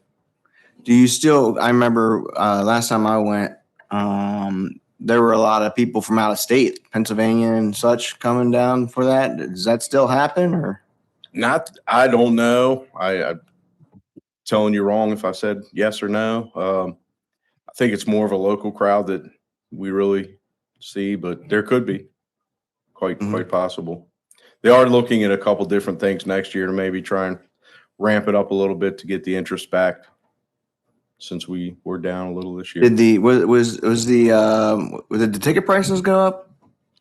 No, I believe they're the same that they've been at least the past 3 or 4 years. So, even if you don't like, betting on the guns and everything, it's worth it just for food and drinks and everything. Oh, I loved it. I'd like to go again. I'm gonna try to make time next year. Great. Council, anybody else got any questions? Well, thank you very much for your work and your your colleagues' work and your good reports. It's really good to hear. And thank you. You're welcome. Thank you Thank for you. being here. Yeah. All right, time for the mayor's report. Anybody need a break before? It's going to take me about 45 minutes. Your thing, I'm gonna order a pizza. Okay. Oh, you already did it? Yep. Okay, well, you don't have to throw your phone around. Well, the first thing that I made note of here is that was this morning sunrise from my the window of my house. And I have lived here now for a very long time, since 1985. And every time I see this, I say, I know why I live here. So I just wanted to share that picture of what it looks like from the window of my house out across the bay as the sun was poking up. And it's very dramatic too, because you got to catch it within a few seconds. So I wanted to share that with you. And then this is something that Jay and I had a walk out on the railway trail, but we came down from Bayview Hills, and we were walking along the path to go out to the T. And I looked down, and the little guy on the right there, that's in the palm of Jay's hand. That I saw it. I mean, and honest to goodness, it was about this big. I mean, it was tiny. And we later, or shortly thereafter, realized it's a snapping turtle. And so, and the way we realized that is it kept biting Jay's hand. And so anyway, realizing that was a snapping turtle, we did a little lookout and found out that the one on the left is also a snapping turtle. That's just a fully grown version of the one on the right. And that I can't imagine that guy picking that thing up like that. But that was eye-opening. So when you're walking on the railway trail, be careful for the snapping turtles. They're out there. Actually, just one thing. My wife and I just walked the trail last night, and we saw a baby snapping turtle. It was probably that big. Okay. So it could have been the You same should've taken a one or picture. the We same could've put it on the brood. screen. Yeah. But yeah, no, this one was only about that big. I mean, it was really tiny, but it bit. It kept biting. But anyway, you picked it up wrong. So I just I thought that was fun to take a look at. The other thing that we had that meeting with Tri-County, and I just wanted to mention that was, there's problems there, but we're trying to work our way through the issues, and that's about courtyards. And I'll just say that we are in contact with them, and we're trying to do what we can to help and help them get things moving. I have done a number of ride-arounds with Jay. We'll get in the truck and just go look at things. And so we looked at some new facilities. There are some new storage facilities he's put in down in the Chesapeake Village lot down there, and among other things. But I find it useful for me to get out and see what is actually happening, and we're never bored when we do that. And I appreciate that you're willing to take the old mayor out with you. Yeah, and the other thing, the last thing that I have to mention or to talk about, because we have a proclamation here. I'd like to read it to you, and then once I've read it to you, I'd like to have all the council members sign it if they feel so inclined, and then we will present it. This is a proclamation honoring Sharon Hum for 30 years of dedicated service. Whereas Sharon Hum, yeah, okay. I can see that I'm embarrassing you. Whereas Sharon, do you have some tissues over there? Here. Yeah, okay. Whereas Sharon Hum has faithfully served the town of Chesapeake Beach for 30 years as town clerk.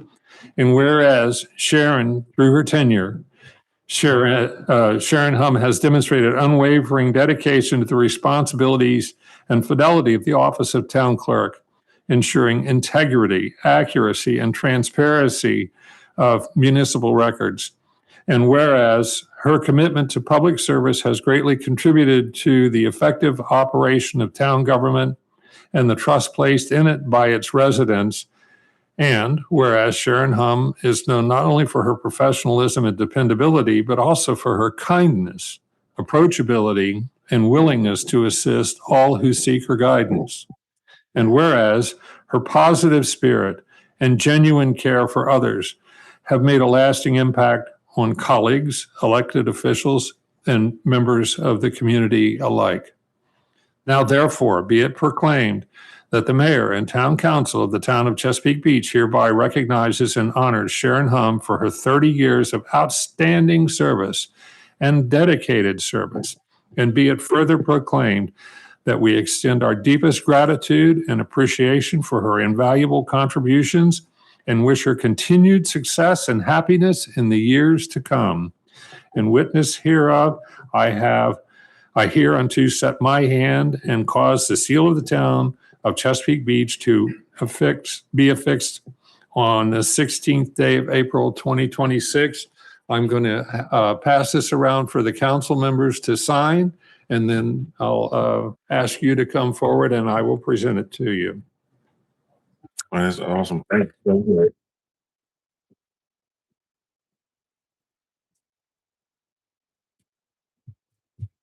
Like, can we make What do you the think, Sharon Ben? Hum Day? Speech. Right? Speech.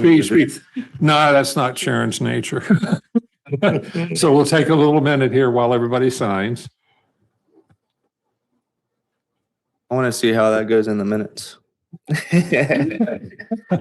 Well, it's on the video. I would like to Oh, you say did? every word is true, Sharon. Okay. Do a great job. Made the whole meeting better. I was over here just bored. Now that we know we're doing something for you, I'm happy about that. Thanks for getting here. This was cool. I'm glad I came. Sharon, I would like to say, I've worked with you in different things, and I think there couldn't be a better clerk, But it's been I think a lot of people think a lot of high things about you, and I know personally I do, and I want to say thank you. Just put your seat down when you're done. Oh, yeah. Only tonight. Only for tonight.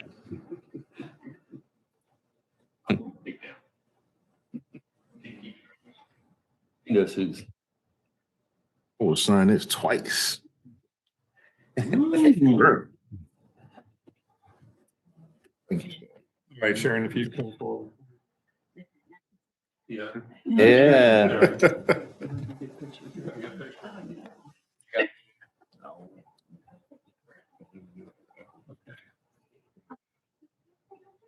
I got my fingers. Oh, wait. There we go. Does that work? Yes. You guys look great. For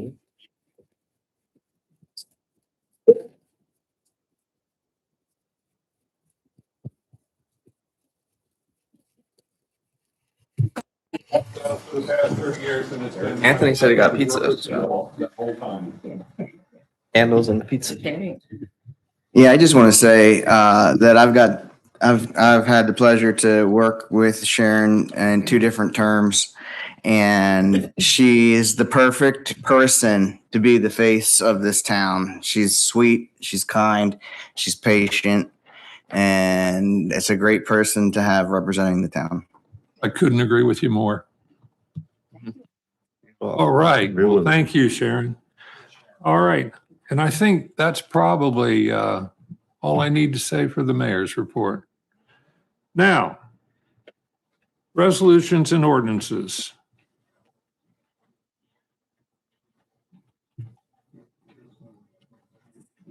Okay, but am I only doing one?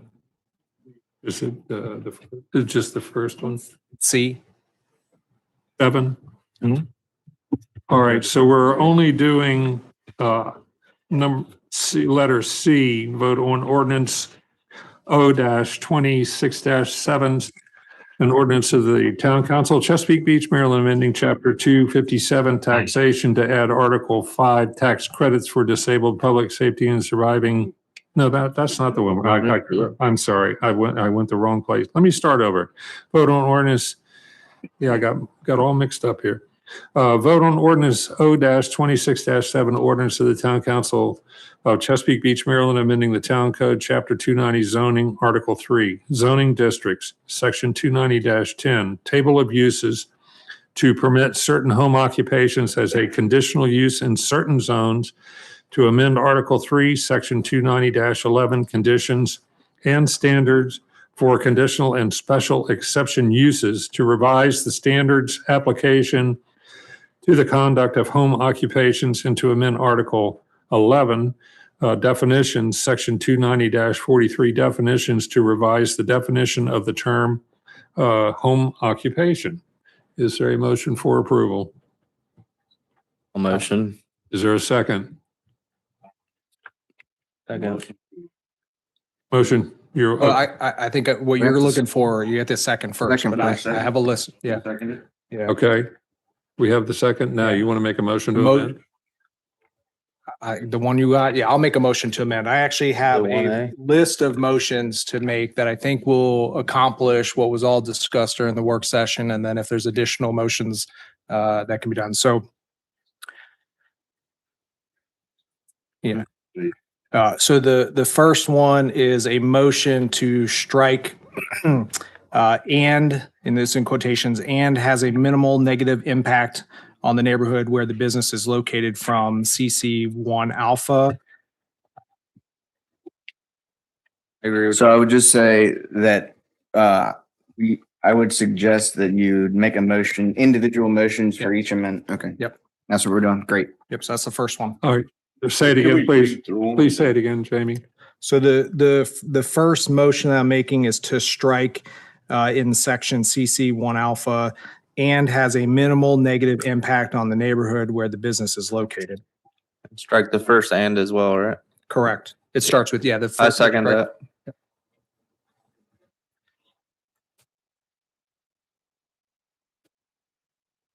Why? Stated in the work session, talked about the subjectivity of the word minimal negative. As stated in the work session, we talked about the subjectivity of the words minimal and negative, which means that you do not have a clear case of what you could enforce that on. If you just say it has a minimal negative impact, that could be up to anybody's own personal predilection of what they believe that is.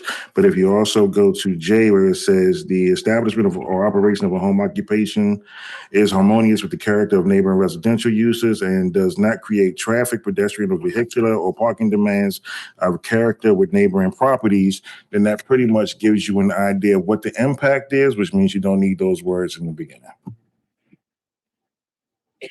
Okay, there was a motion. Seconded. In a second, okay. All in favor of the amendment, say aye. Aye.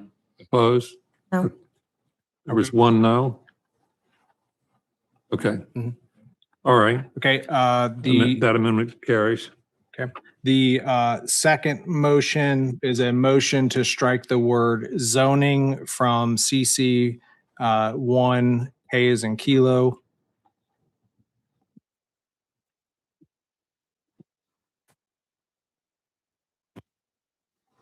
Okay. Okay, so this, yeah, okay. Lori, this is to your specific comment about why it said zone, so it just says a permit is obtained. Where, Second. Okay, did you all, it's on page 3. Now we have discussion. Above, Page number 3K, 2. right below. CC 1K. So Number 2. you're striking zoning, so it's just gonna be A a permit. A So permit is Correct. obtained. would that be a home occupation permit? Correct. Do we need to specify that or is that good enough? Is a permit good enough? this does not go to my, At the work Concern. session, you discussed wanting it to just say a permit. Okay. So All right, so do we have a second? Oh, yeah, I second it. Okay. So what type of permit would that be? So it will be, there is no home occupation permit right now, so it's going to be a zoning permit, but it's only for the use.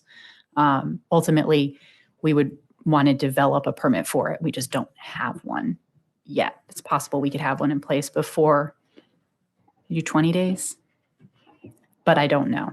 So Passing an ordinance with a process. they can apply for a zoning permit. It just doesn't have to be a zoning permit. Right, but we're not going to require a zoning permit. It's just going to be some made-up permit. That's what we're trying to do. It's still a use permit. It's just, it doesn't have to necessarily be a zoning permit. It's a permit. Yeah, because at the work session, the question came up that you brought up was, hey, this says zoning, but it should be use. So then we scratched the word use. That's not what I brought up. I brought up that home occupations are permitted. And it is a zoning permit from what I can tell. So do we have, so if does it have to say zoning permit or is it just a permit? And is there an issue between the two of those? Because all permits are made up. Right. So it doesn't have to say that. Most of the uses that require a permit don't actually say they require a permit. So the absence of the whole sentence wouldn't preclude the need for a permit. Typically, uses that don't require a permit specifically says that they don't require a permit. So it's a permit. It doesn't have to be a zoning. It doesn't have to say it's a zoning permit. It can say it's a zoning permit. So it's really up to you guys if you want to continue with the discussion from the work session. Right. Just goes back to my original thought that this is not ready, but. Well, ordinarily, one wouldn't develop the form before the law. So you got to put the law in the books to authorize the creation of the form. And I mean, it's a piece of paper, right? I believe there used to be a form, so there's probably a form somewhere. So it's not like it's gonna take weeks. No. But it could have been presented to us with a form if that's what the consensus that did not involve me decided on. But it wasn't. But okay. Wait, but I drive. There's already consensus, so we'll just go through the The problem with your motions. state, I drive legislation, I don't drive operations. So we're presenting the legislation. So my motion is there. You guys, I don't care if I was good with zoning in the first place, but the ask was to remove zoning. So if you guys want to keep it, then then vote no against the motion. If you don't want to keep it, then vote yes. Why do you need to have a permit at all if that you're saying you don't have one to begin with? I mean, if it's just a piece of paper, the rental licenses are just a piece of paper too, and we know how difficult that's been.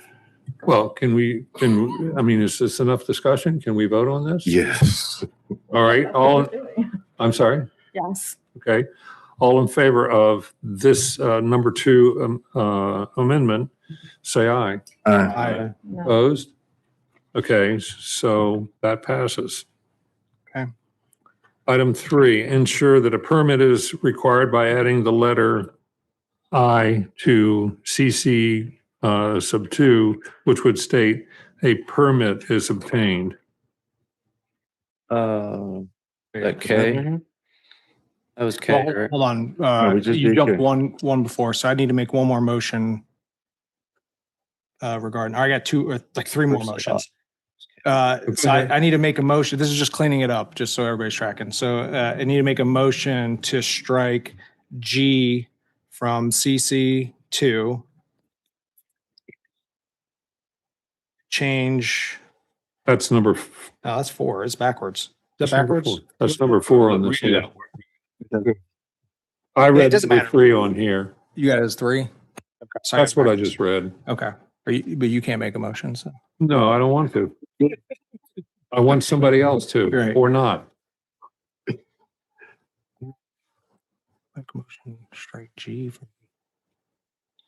Yeah, that was the one that E and G were pretty much the Oh yeah, same. here we go. Okay, yeah, that's it. All right, so I make a motion to strike G from CC2 and then change the current letter of H to the new letter of G. So basically striking G and then correcting the letter organization.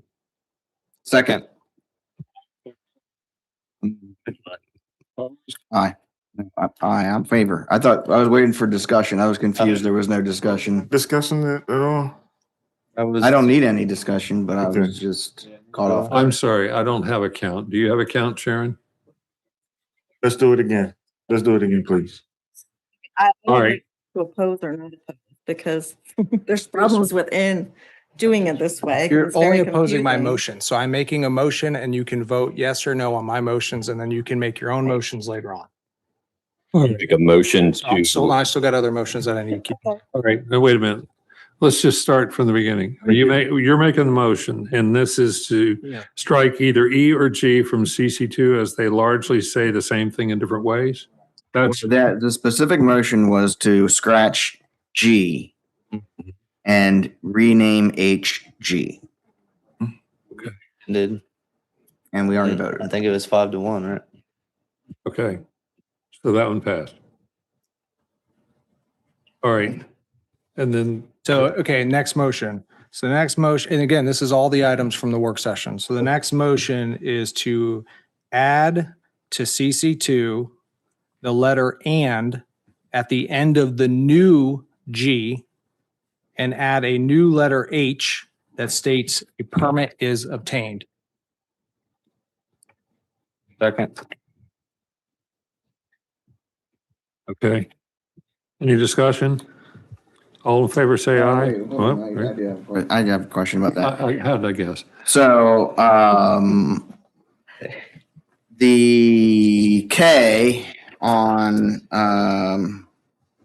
section one that our section CC. Yep. We've already, gone through that says a permit is obtained. Correct. That then does not apply to section 2. Is that correct? It's different, This is just different replicating. districts, right?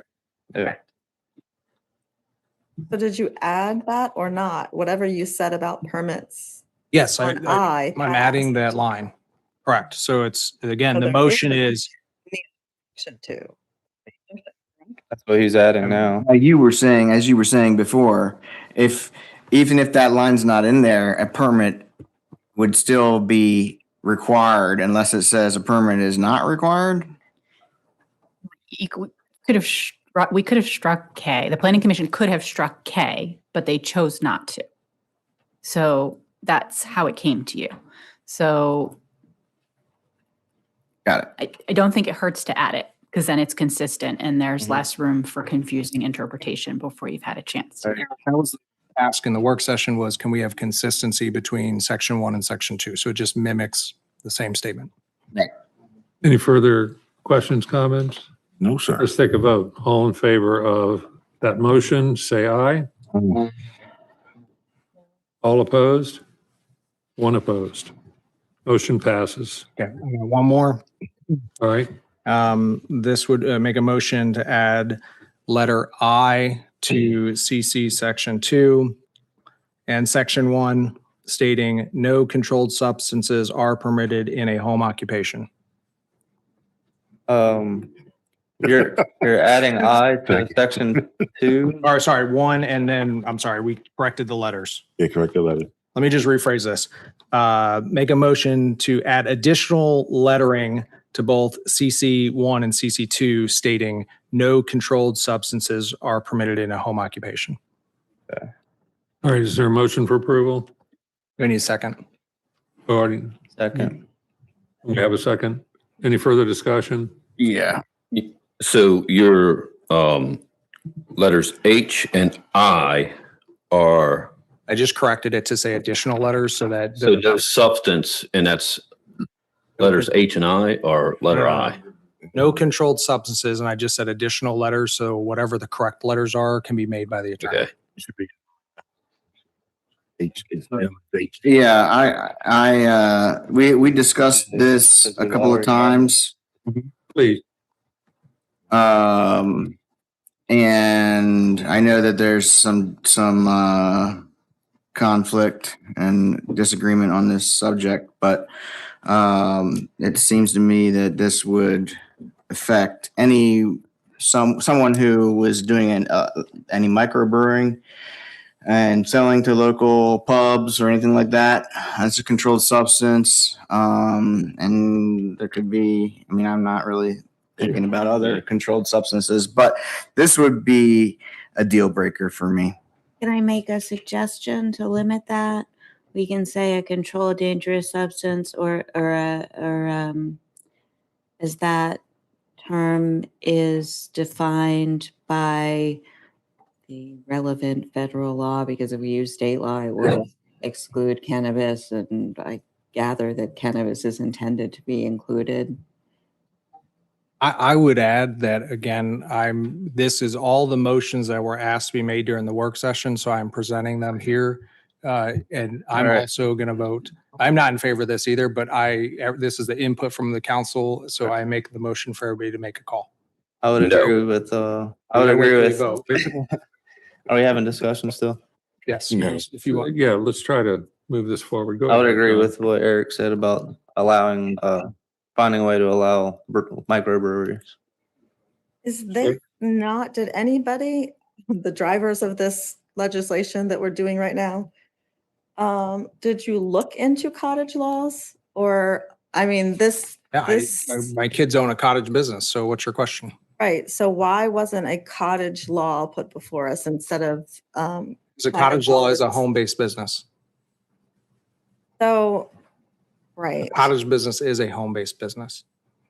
Right, but it has some parameters about money. It has some different things that make it smaller than, I mean, I Yep. think some of this is going to authorize No, a business. this is just allowing home-based businesses. We're not in the business of regulating what the state regulates. There is rules in place across the state that people have to follow. If you own a cottage business, you have to follow cottage laws. That is what this is. All this does is allow somebody who wants a home occupation to have a home occupation business. That's it. It's a little bit more than that. That's but- not explain then, but you gotta come in with context, because what you said at the work session has all been brought up here, and then you're just shaking your head the whole time. So here's what I say. I made a motion, and I would just ask that we vote on my motion. So what I would say, Jamie, is if you're purporting to be supporting what I said in the work session, maybe you could have called me so I could clarify instead of coming out in public and saying that you are making the motion that I would make. Because I don't that need is to not call what you you're and doing. clarify. I just took your words and put it on paper. This legislation is kind of wonky. Then vote no, please. But I won't vote on it, and Okay. and I do not approve of the process. It's clunky and confusing, and it is law, and we should not be making law in this manner. But that's enough for that.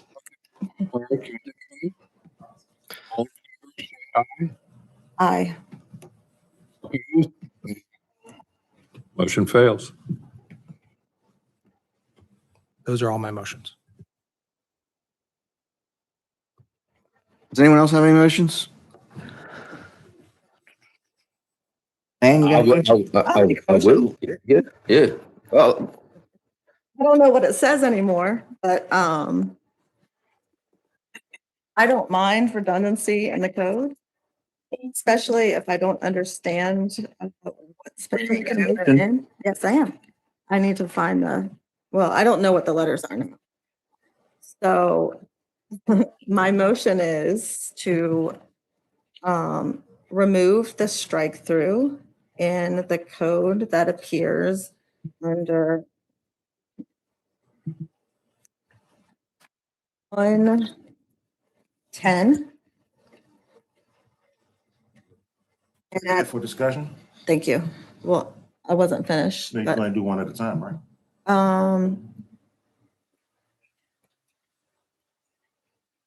Seconded the motion for discussion further. okay. So my motion is to put that language back in the code that this ordinance is removing. The language says a home occupation shall not be interpreted to include uses such as tourist homes, animal hospitals, tea rooms, and restaurants. At the end of the strike through, add an or and include I-10. So you're looking at a strike through, something that we're removing from this code that my motion is to restore. And at the end of that, I would like to include a clarification that says, or any business involving controlled items, substances, or consumables. So to read, a home occupation shall not be interpreted to include such uses as tourist homes, animal hospitals, tea rooms, and restaurants, or any business involving controlled items, substances, or consumables. And so let me just clarify my reasoning on that. I think most of it is straightforward, but I will say that in general, I support tourist homes. But that is not by definition a home occupation. It's elsewhere in the code.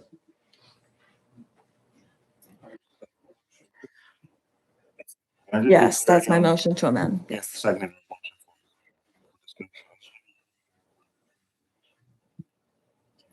That would be firearms. I mean, it doesn't say, it says, your motion says controlled substances. No, I wrote it down. Items or consumables. Any businesses control items, substances, or That would include That includes everything that's a control. Or anything that's controlled. I like think beer. that Residents. You can't say control, you can't put controlled substance and then say it only applies, and then verbally say it only applies to this, and that's not what the code's. I'm not going to rattle off an infinite list of controlled substances. There's lists that are maintained at the federal and state level and county level, probably. the question was about understanding what controlled items was first. You say guns, right? Right? Okay. Sure, at a home-based business. I'm former military. I don't have a problem with guns in of themselves, but I do have a problem with a land use being allowed in a residential area when every resident in that area may not feel comfortable with that land use. And All right, and just to be sure that I've got this straight, number 10, I believe it's going to say, a home occupation shall not be interpreted to include such uses as tourist homes, animal hospitals, tea rooms, and restaurants, or any business involving controlled substances or consumables. Is that correct? substances, items, or consumables. Items, okay. Okay. And we had did we need to vote for that amendment to start with? We need to vote for that. All right, let's, all in favor of that amendment, say aye. Aye. All opposed? Opposed. Okay, the amendment fails. Is there any other thing that we need to do before we vote on? Dan has a motion. You done? Agreed. So are you making a motion? I think we all just, if we got a list of them, we just go through the list and do the amendment. So if you got more, get yours out the way, and then I'll take my turn after Eric takes his turn. It is to make that same motion. Under item 2, at the appropriate letter after all of the previous motions that just passed. So under number 2, it is a motion to it's a motion to add the language, a home occupation shall not be interpreted to include such uses as tourist homes, animal hospitals, tea rooms, restaurants, or any business involving controlled items, substances, or consumables. Second. Discussion. That was the one we just voted down similarly, right? Yeah. Different Motion 2. All right, any discussion? Okay, all in favor of the amendment, say aye. Aye. Opposed? No. Okay. Anything else? That's it. All right, Okay, I have a motion. I'm going to join the parade here. I move to strike under 2E, under 2, letter E, no article or commodity is offered for sale on the premises. Seconded for discussion. We already struck G, right? Yep. Yeah, but we're talking about E now. So Is there a second to his motion to amend? A second for discussion. Okay, so to start the discussion, I'll just explain a little bit more of what I'm thinking.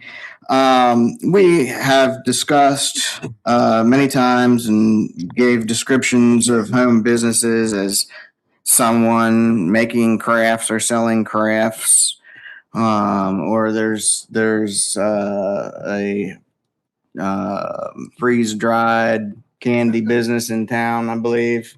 If I went over to their home and said, "Hey, can I buy a bag of that freeze dried candy?" I wouldn't be allowed to do that. It seems a little silly to me. If someone's knitting a hat and someone comes by and wants to buy the knit hat, I think that should be allowed. So that is the intent and the reasoning behind this motion. Eric, I'd like to echo an example, and a real life example is, as silly as it sounds, I wasn't talking about the lemonade stands. I was actually talking about if you had a fruit tree like pawpaws and being able to sell pawpaws because you had a tree outside your house. Like, that's how, like, you don't want to like limit things like that. I think you should be allowed to, if you have little, I mean, my niece always has a little thing. I don't know. It's part of what a neighborhood is, to have little interactions. So I support that, Eric. Good motion. Well, and then I want to confirm that both of these E's are the same thing. So you're saying both of them, get rid of them, right? Both of the E's? for one and two. Yeah, that would be. Yeah, so I understand you said both E's, gone. Gotcha. Oh, he has to make a different motion. You only That's for what I two. said, so we'll Yeah. make a second. Okay. Well, we need to vote on the first motion. Just, all right, so to Lori's point, if there's a person who is fixing firearms, you're also saying they can sell bullets. I mean, I like Pawpaws, I like lemonade, but the world don't just consist of Pawpaws and lemonade. So if you're thinking about that, think about the ramifications of all on-sale premises going forward for anybody doing business, because now we step over. If we take away about commodities and things like that, like I said earlier, that was in there because if you have somebody that's doing hair care, you don't want them selling 4K Blu-ray players too. So now it's just open, period. So just think about it a little bit more first, because those type of things are the things that we can end up opening up for if we take the no sales on premises. Now, Etsy, deliveries, things like that, even if they make them and want to take them somewhere, then that's fine. They can still get paid. But you got to think about, now we're taking away everything that happens in that house because, you know, we think that we're going to have code enforcement on Pawpaws and lemonade stands, which we won't. Sorry, are you finished? Yes, ma'am. Again, somebody explained to me, cottage laws apply everywhere universally. Is there a reason why Chesapeake Beach is not applying cottage laws currently? So this is zoning. I'm just talking about the zoning, like I'm just here to provide Right. your zoning, which is the home occupation regulations. Okay. So if a home occupation is inherently considered, if it inherently says that cottage laws apply,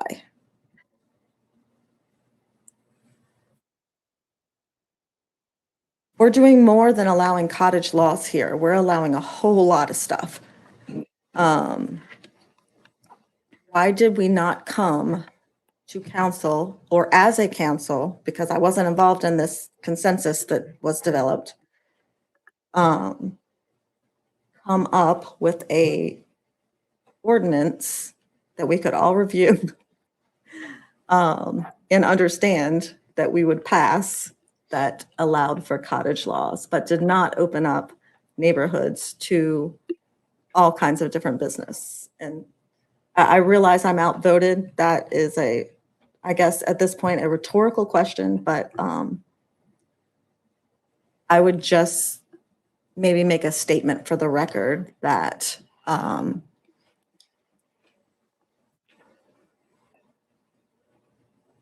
zoning ordinance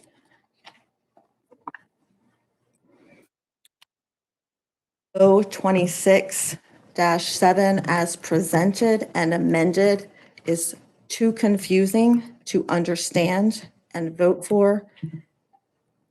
On the date it was considered. Hold on. We made a motion. We need, I'll But Eric was in a motion, I thought, already. Yeah. Yeah, we have So to you vote on can't- A motion, I know, that's what I'm saying. Not a motion, it's a statement for the That was record. just a statement. We're still discussing. During discussion. Can I just ask the planning and zoning administrator what the thought process, like, do you remember what the thought process was behind putting the E in there, or the article of commodity for sale? So the Planning and Zoning Commission was asked to provide a 90-day solution to the fact that there was an error made to remove home occupations from all districts. The zoning ordinance still had rules and regulations with regard to home occupations in it. So what we did was we amended the existing rules based on a conversation at one meeting. So this is your 90-day solution reinstating your existing home occupation rules. Didn't reinstate it all the way because we're removing things. They did make changes because it was requested, and at the same time, it was requested for us to modernize and solve problems, but we had a 90-day solution, and the quickest way to deal with that was to reinstate what you already had. So that is why we. Part of it, well, and part of it was a cottage business is limited to a set amount of money. And it was just increased recently, I think, to 50,000, but just like a year or two ago, it was 25,000. So the idea is like, if somebody has a home business where they do sell online, Etsy shop, that they are not restricted under a cottage law and they would just have a home business. So by us, so that's why, like, again, this is really just meant to reestablish the thing that's here, plus some tweaks based off of inputs from the council. That was what was being attempted. And I would say that I did look it up real quickly. I don't have all the specifics, but it does sound like in order to make and sell ammunition, there is some significant hurdles Right. between the Bureau of Alcohol, Tobacco, and Firearms and Explosives, in addition to a significant amount of permits that would be required at the federal, state, and local levels. It's probably similar to controlled substances and why we wouldn't have a pharmacy in somebody's house. But that's make and sell, not buying in bulk and then selling out. I mean, the thing is that I just want to make sure everybody thinks about those things, period. So I don't get it. think that you can buy ammunition in bulk and piece it out and resell it legally without. But you don't Proper know. We're permitting. passing a law that we know nothing about. So would this be some middle ground? No regulated article or commodity is offered for sale on the premises? Well, the motion is what the motion is. We need. to vote on it. Okay, let's vote on that then. I'm ready to What's the vote. motion? Motion is Strike 2E, to strike 2E at this point. Old E or new E? 2E, new E, that's right here underlined. 2E. 2E has not been amended to this point, so it should be clean. Okay. So Motion second. can we vote on this? To remove it, yeah. Yes, Yep, sir. And we had debate. All in favor of removing E? Aye. Nay. Did you ask the second question or they just throw it out there? Please. Removing E. All opposed? You better vote. E, raise your hand.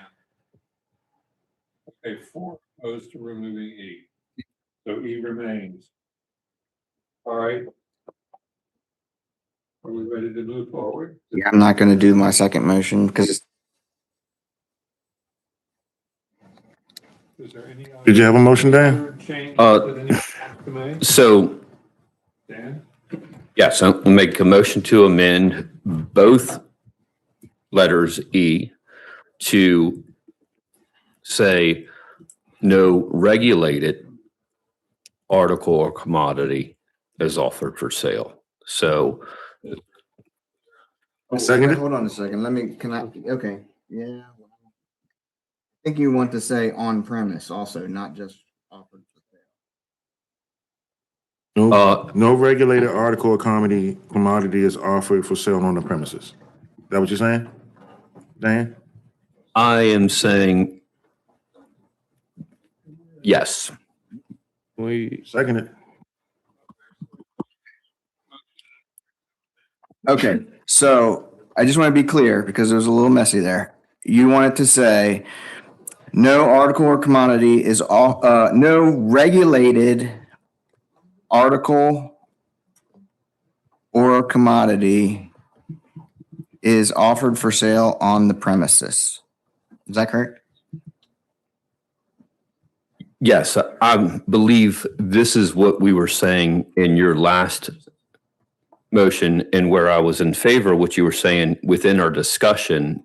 It felt like I heard the consensus was we were mainly objecting to the regulated, and there was some middle ground we could have. I guess this is what it's about. My only thing with that would be to make it match 1E Well, at the end.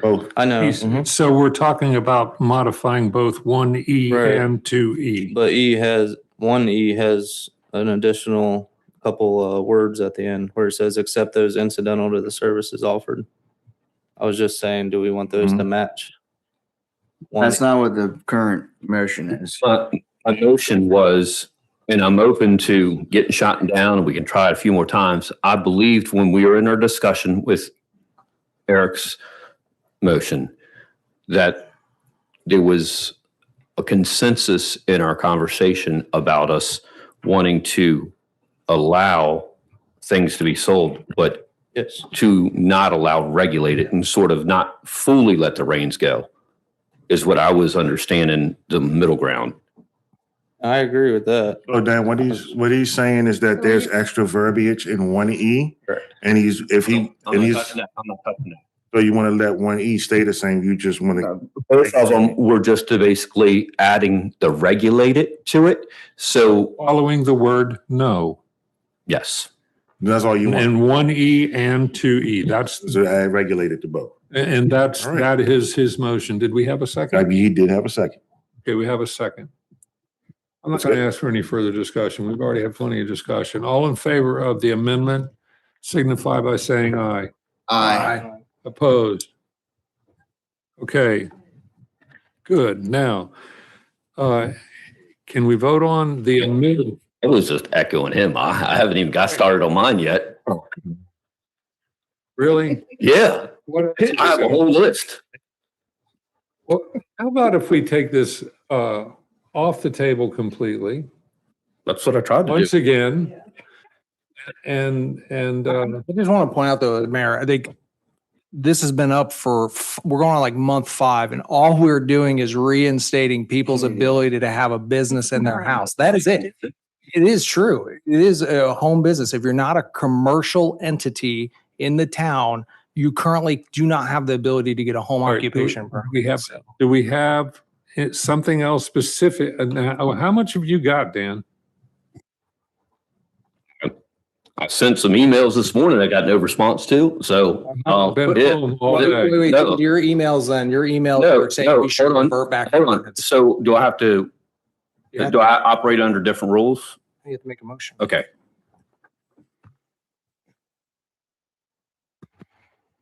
Pizza.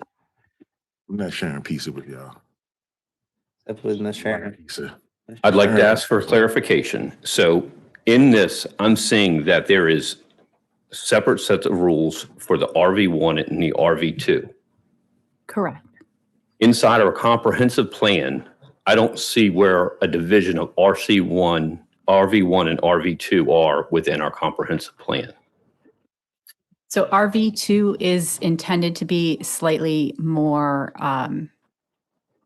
higher density and higher use. And so that is why there's different regulations with regard to the home occupations. There's also different traffic and road patterns. So in our comprehensive plan, I was not able to track where RV1 and RV2 is. I only see an RV. RV1 and RV2 are both in the comprehensive plan. And it's in the land use element and in the implementation section. It's not loading.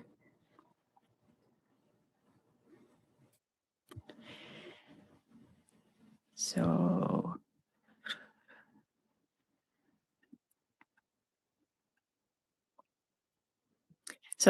their zoning ordinance amendments are on 121. The second bullet says divide the residential village district into 2 new zoning districts, RV1 and RV2, and create purpose statements for each. Within the new RV1 district, remove multifamily housing and townhouses from the list of permitted uses, but to continue to allow these uses within the new RV2 district. There's another section that talks about them, but So you said that's an amendment to the comprehensive plan, not part it's on page 121. 121. I will find the other reference to it for you.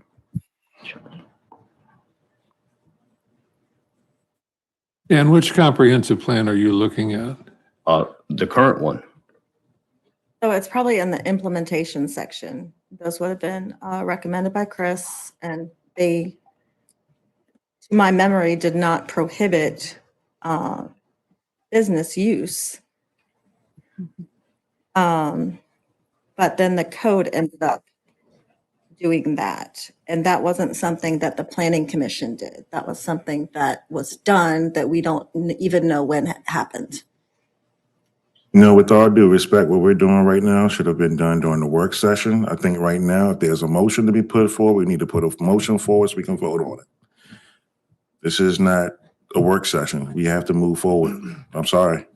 Withdraw. I like the mayor's idea. Bring this back. Katie withdrew. Let's move forward. All right.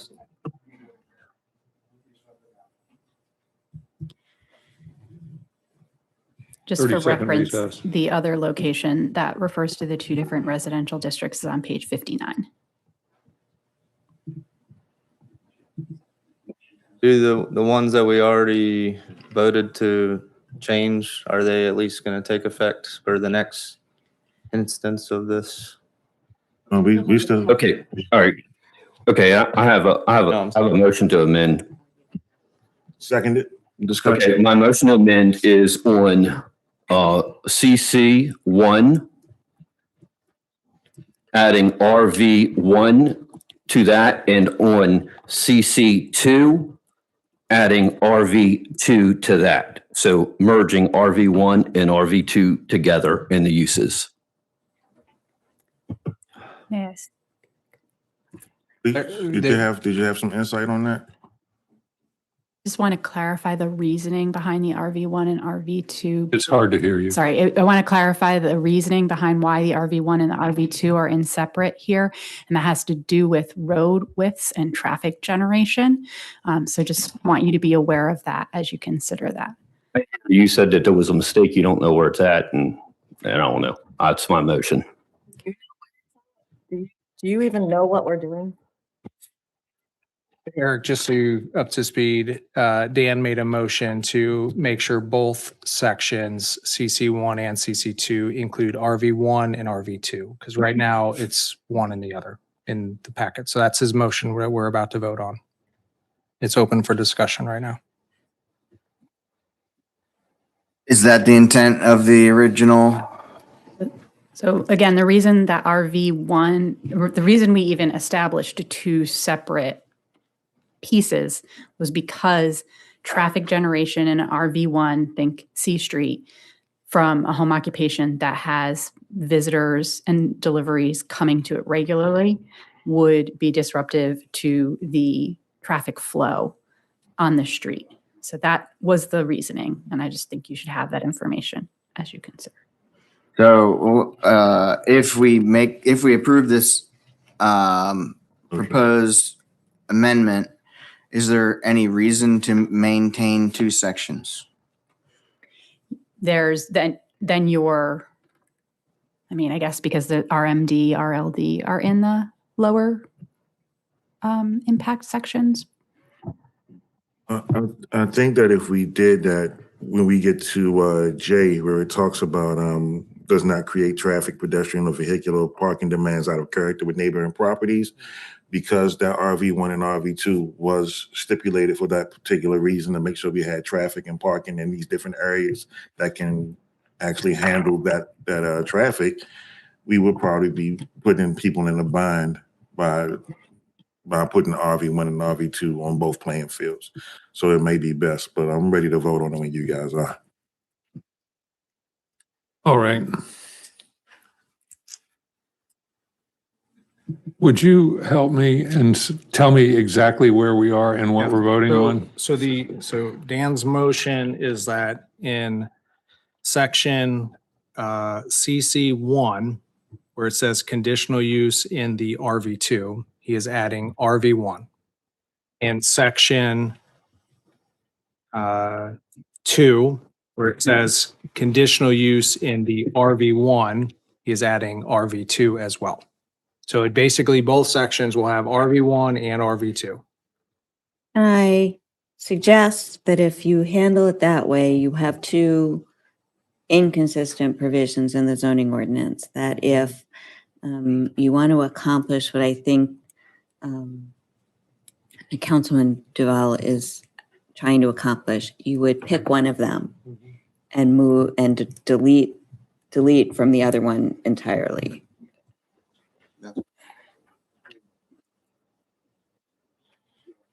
All right, is there a proposal, Eric, for which one to? No, I think we have to vote on the motion that's on the table. Mm-hmm.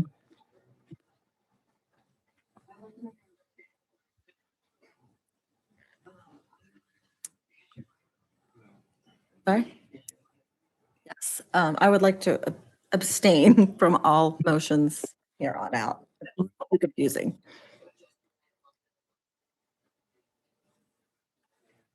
Yep. You ready to vote? All right. And Us raising hands or just saying it? I'm sorry, say it So again. raise hands, Sharon, Ms. Sharon? Okay. Okay.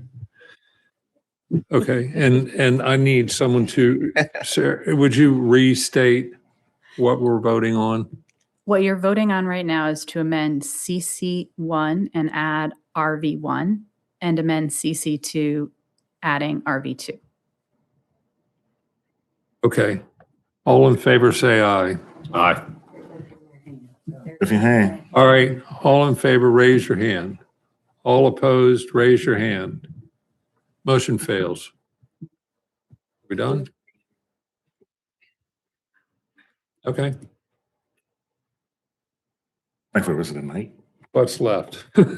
I will just clarify, the reason we're all going through this horrendous process right now is because this is the proper process for the governance, because the council failed to do this during the work session. So if we don't do this now, by our code, this cannot come back for 90 days. So again, we are going to punish the residents who cannot have a home business because we failed to do our due diligence and come prepared to work sessions and ask all the questions outside of what we did. So Or I think it's on you it's on could have up. brought something very simple Negative. to us You can that say was that, passable. but you didn't bring, everything you brought forward was brought forward in a motion. This is the proper process, and there's nothing wrong with this process. It can take a longer time than we might want it to take, but this is the way we do it. And if we are not in a unanimous consensus at a work session, there's always the opportunity for amending. And I think we just get through this, and then we can vote on this ordinance. And if we go through this process the right way, I still am confident that we can come away with an approved ordinance tonight. Yeah, I appreciate that. So I will rescind my comments and back that. I would just say, like, I would appreciate, instead of just naysaying the whole time, either just participate in it. This is what we got to do. We're at the voting So- point now, right? So, I think we're at, anybody else has motions? The motion, let's vote. Okay, but let me just make a comment. You abstained. I abstain from a vote, not from a comment. I never abstain from But a I think it comment. is, I think it's time to either motion or move forward, unless you have a question. Dan. So we can vote. All right. Yes, please. I wish you would. I just have to point one thing out about the amendment that you made to CC to F. Because you inserted the word no display of regulated products is visible from the outside of the dwelling. Oh, no, that's in E. You did in both of them. E. Only in E? E. Yeah, And E is no F. no regulated article or commodity. Okay, that's fine. I thought you did it in both of them and that was going to be a problem. Touched F. Yeah, no touch that. You're trying to stay out of trouble with you, Alyssa. We left that F alone. Yeah. Yeah, well, Yes. let's go. All in favor, say, raise your hand. All in favor. I see 5 in favor. All opposed? 1 opposed. Flip flop. Passes. All right. Hey. Hey, man. I should be watching The Pit right now, bro. Like I gotta get on Chef. You know what I mean? Let's wrap this up. That on Netflix? HBO Max, man. I don't know. It's The Pit. Come on, man. No. All right, do this, I'll announce that.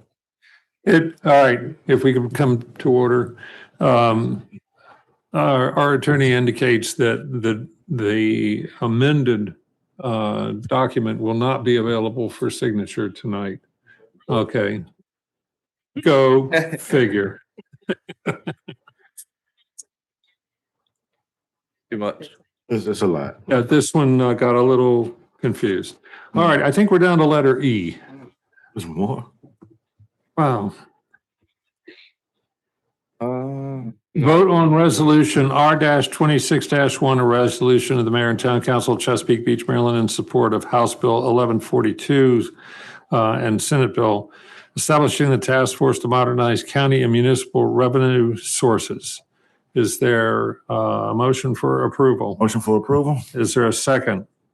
Is there any discussion? I do have some questions about this. I hope it doesn't last very long, but I do have some questions.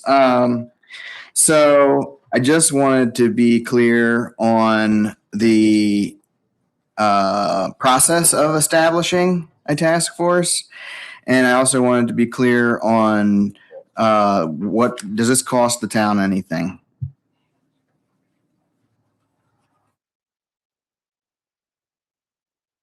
Let me ask him.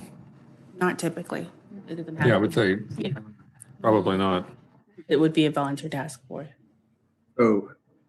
So the town would, it'd be like a committee, essentially. Is that what we're talking about? Supporting the state creating statewide.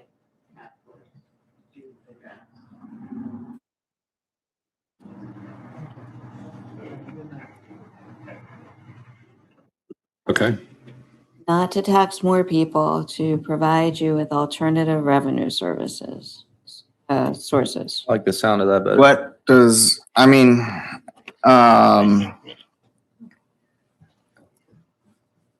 okay, so it's to study the possibility, to study available additional revenue sources that may not be identified at this point? Is that what we're talking about? So for example, one thing might be, and I'm not suggesting the legislature is likely to give it to you or not, but one of the things that I have heard bannered around that people would like to see is municipalities being able to set a limited sales tax, for example. There are other potential revenue sources out there. I don't have a list of all of the things that might be up for discussion. But right now, most municipalities, I mean, you're at a little bit of an advantage because you have some gaming revenue, but most municipalities don't have even that. So they're just looking for whatever ways they might be able to come up with that don't involve raising people's property tax. So this task force will come to us and say, here are our recommendations, and then we would put them into our code somewhere or something like that. If the task force makes a recommendation to the General Assembly to expand municipal revenue sources, there would have to be state legislation, enabling legislation passed. And once they do that, then you can choose which, if any, of the proposals that might be enacted are appropriate for your town. And it might be none. You might be perfectly happy with your gaming revenue and your property tax revenue, but it gives municipalities more flexibility. In the coming year, budgets are expected to be extremely tight. There's some thought that the state could possibly once again start pulling back your HURs. There's concern about revenue shortfalls and no way to make them up. All right. So at any rate, all right. Did we get a motion for approval? I don't know that we did. Yes, sir. Okay, all in favor say aye, or raise your hand. I see four in favor, the motion passes.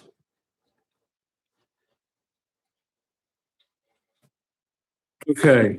Well, I just want you to know that we didn't ask for the opposed vote. So if you're documenting it and creating a record, I oppose. Yep. Okay. Introduce ordinance O-26-9, ordinance of the Town Council of Chesapeake Beach, Maryland, adopting the annual budget for the general fund of the Town of Chesapeake Beach for the fiscal year July 1, 2026 to June 30th, 2027, and setting municipal tax rates. And we will set a public hearing for May 21st at 6:15 p.m. We will introduce ordinance O-26-10, an ordinance of the Town Council of Chesapeake Beach, Maryland, adopting the annual budget for the mitigation fund of the Town of Chesapeake Beach for the fiscal year July 1, 2026 to June 30th, 2027. We'll set that public hearing for May 21st as soon as the previous one is over, 6:15 or later. And then we'll introduce ordinance O-26-11, an ordinance of the Town Council of Chesapeake Beach, Maryland, adopting the annual budget for the Water Reclamation Treatment Plant Fund of the Town of Chesapeake Beach for the fiscal year July 1, 2026 to June 30th, 2027. And we will set the public hearing to follow the previous two public hearings, May 21st at 6:15 or as soon as the others are finished. Time for reports of officers, boards, and committees. Planning and Zoning Commission. You have a written report, right? You have a written report in your packet.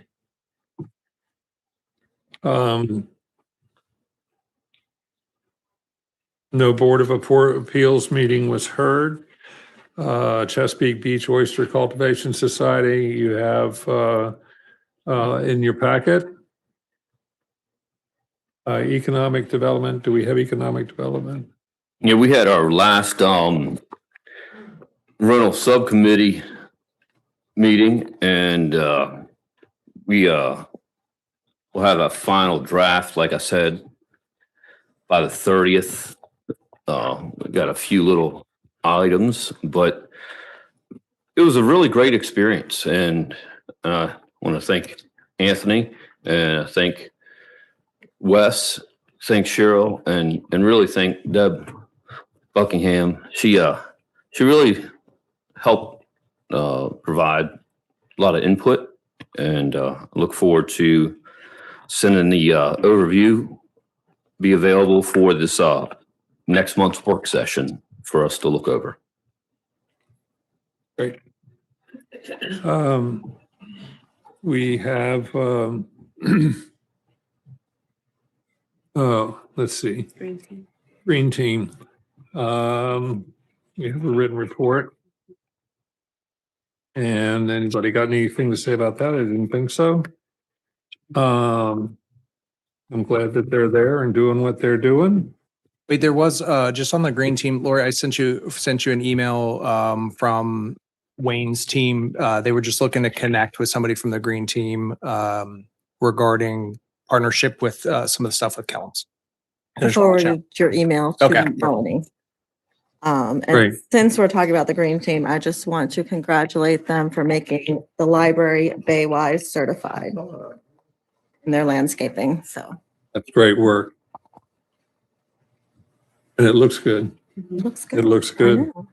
They're always doing something good. Right. Twin Beach Community Health Coalition? No, not tonight.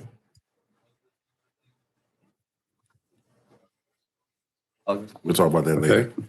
Walkability Committee? You have my report. Okay. We have Celebrate Trails Day, not this Saturday, but next Saturday, and shaping up. I think It's gonna be everybody's nice. excited.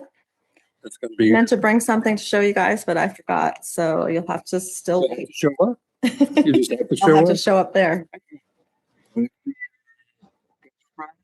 What's the date? We need, So we'll be out at the trail from 10 to 12.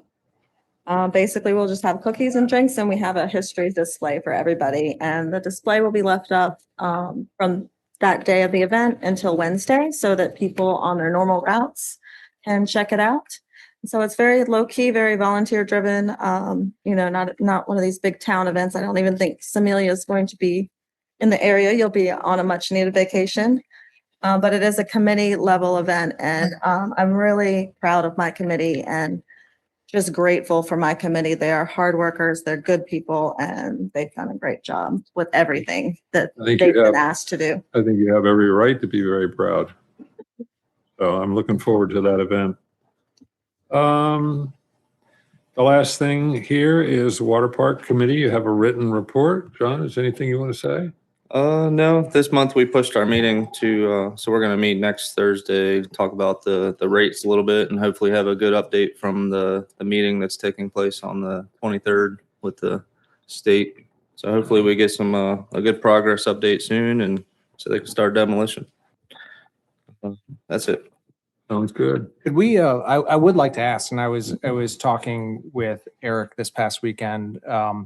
Can we overflow some of that conversation into a work session? Because I think I would also love to hear the thoughts of everybody on our approach to emissions as well, and maybe ask them, because I think there's some perspectives across the board that at least in public like to share. Here's what we think would make a lot of sense. So I don't want to just show up. Like, obviously we can't all show up to a water park committee because then we're a quorum, but maybe in the future here soon we can do it. Well, we can definitely do that. Just want to flag that the water park committee doesn't decide, or they can offer their thought, but the professional staff from the water park would be the ones setting the rates, working with Dan, the treasurer. The previous water park manager has some suggested rates in place based on a bunch of factors. And we do have a survey from 3 years ago of what the residents were willing to pay at resident level, county level, and out of county level. So we have some data to go off of at least. Yeah, thank you. I concur. If we can put that on an upcoming work session, I think there's some ideas there that might be worth sharing. All right. We're down to new business. Town council to consider the appointment of Acacia Flores to the Board of Elections. Is there a motion for approval? Motion to approve? Second. All in favor, say aye. Aye. Opposed? The ayes have it. It's time for public comment. Anybody here that wants it? There's only one member of the public that says. Yeah, they all left. Yeah, he stayed. You just got to start talking. You gotta do it with the sunglasses on though. You got my respect for sticking around. Yeah, you have a lot of patience. Well, thank you, Mayor and Council. I do feel like I have to torpedo the meeting right from the beginning. So I'm sorry, I can't hear you over his. sorry, I cackling. feel like I did torpedo the meeting from the very beginning No, you're tonight. fine. So mission accomplished. We did that. We did that to ourselves. I just wanted to say thank you, Mayor and Council, for reconsidering ordinance 26-4. Appreciate the comments. Just my general thoughts. I normally watch the meetings virtually and I read the meeting minutes and things. I read the last 3 before coming here tonight. I do want to say that I don't know any person whose profession is career town council person. No one does this as a profession, and I understand that many people with different backgrounds, different ideas have to come together and make decisions for the greater good of the town. My observation based on tonight's meeting is simply, if it was me, I was get back to the basics. Basics of things should have been worked out in working sessions, or things where I guess making amendments, this should be done in Microsoft Word before you get to a town council meeting. So I would just ask that, I understand this is very difficult, and as an elected official, you guys get the blunt of public comments and opinions, but I do feel like there's a need to just remember getting back to the basics is probably 80% of the work, and the 20% of that really difficult things is when you can finally get to your position and then make those decisions. So appreciate the time. I'm the last person. I'm really hungry. That's true. And I'm going to change my address to 8200 Bayside Road because I feel like I now live here at the town hall. Thank you. Thanks for your comment. I agree. Sometimes I feel like I need to change my address to 8200 Bayside Road. I hear a fair bit. Anything else? No other public comment? Lightning round, Jamie? I don't have anything prepared. I just wanted to, I didn't comment when everybody did, but Miss Sharon, for the bottom of my heart, just, you're amazing. And I just want to, you're a lovely, beautiful person. And thank you again. I worry though 30 years means we're coming. I know you have hinted at retirement in the future, so just not in the next 2.5 years, please. Yeah, but I maybe I shouldn't say this, but I kind of twisted her arm to hang around to the end of this term. We'll see if that happens or not. Dan? Maybe next year, somebody besides just one of us could get you a Valentine's Day present. Thank you, Sharon. Well, And with that, it's the deliberation, inside of this, it's like a lot of things we try to do offline, but deliberation is sort of what making the rules are about, Eric? Yeah, I mean, I've said it before and I'll say it again. I sometimes sitting up here and being a legislator is like making sausage. I like sausage, but I don't want to see it made. And it just happens that way sometimes.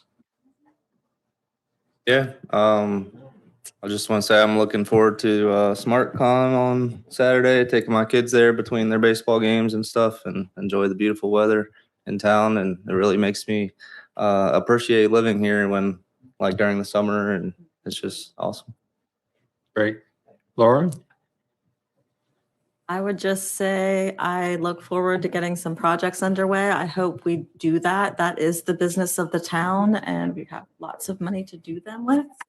So I look forward to learning how the staff can present us with good projects that we can support so that we can get back to doing that. Thank you.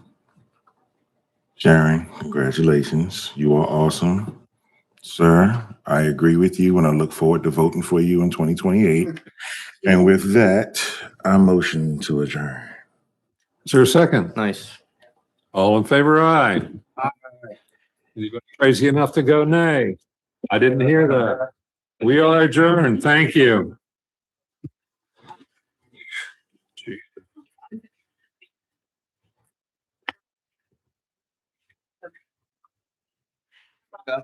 Hey.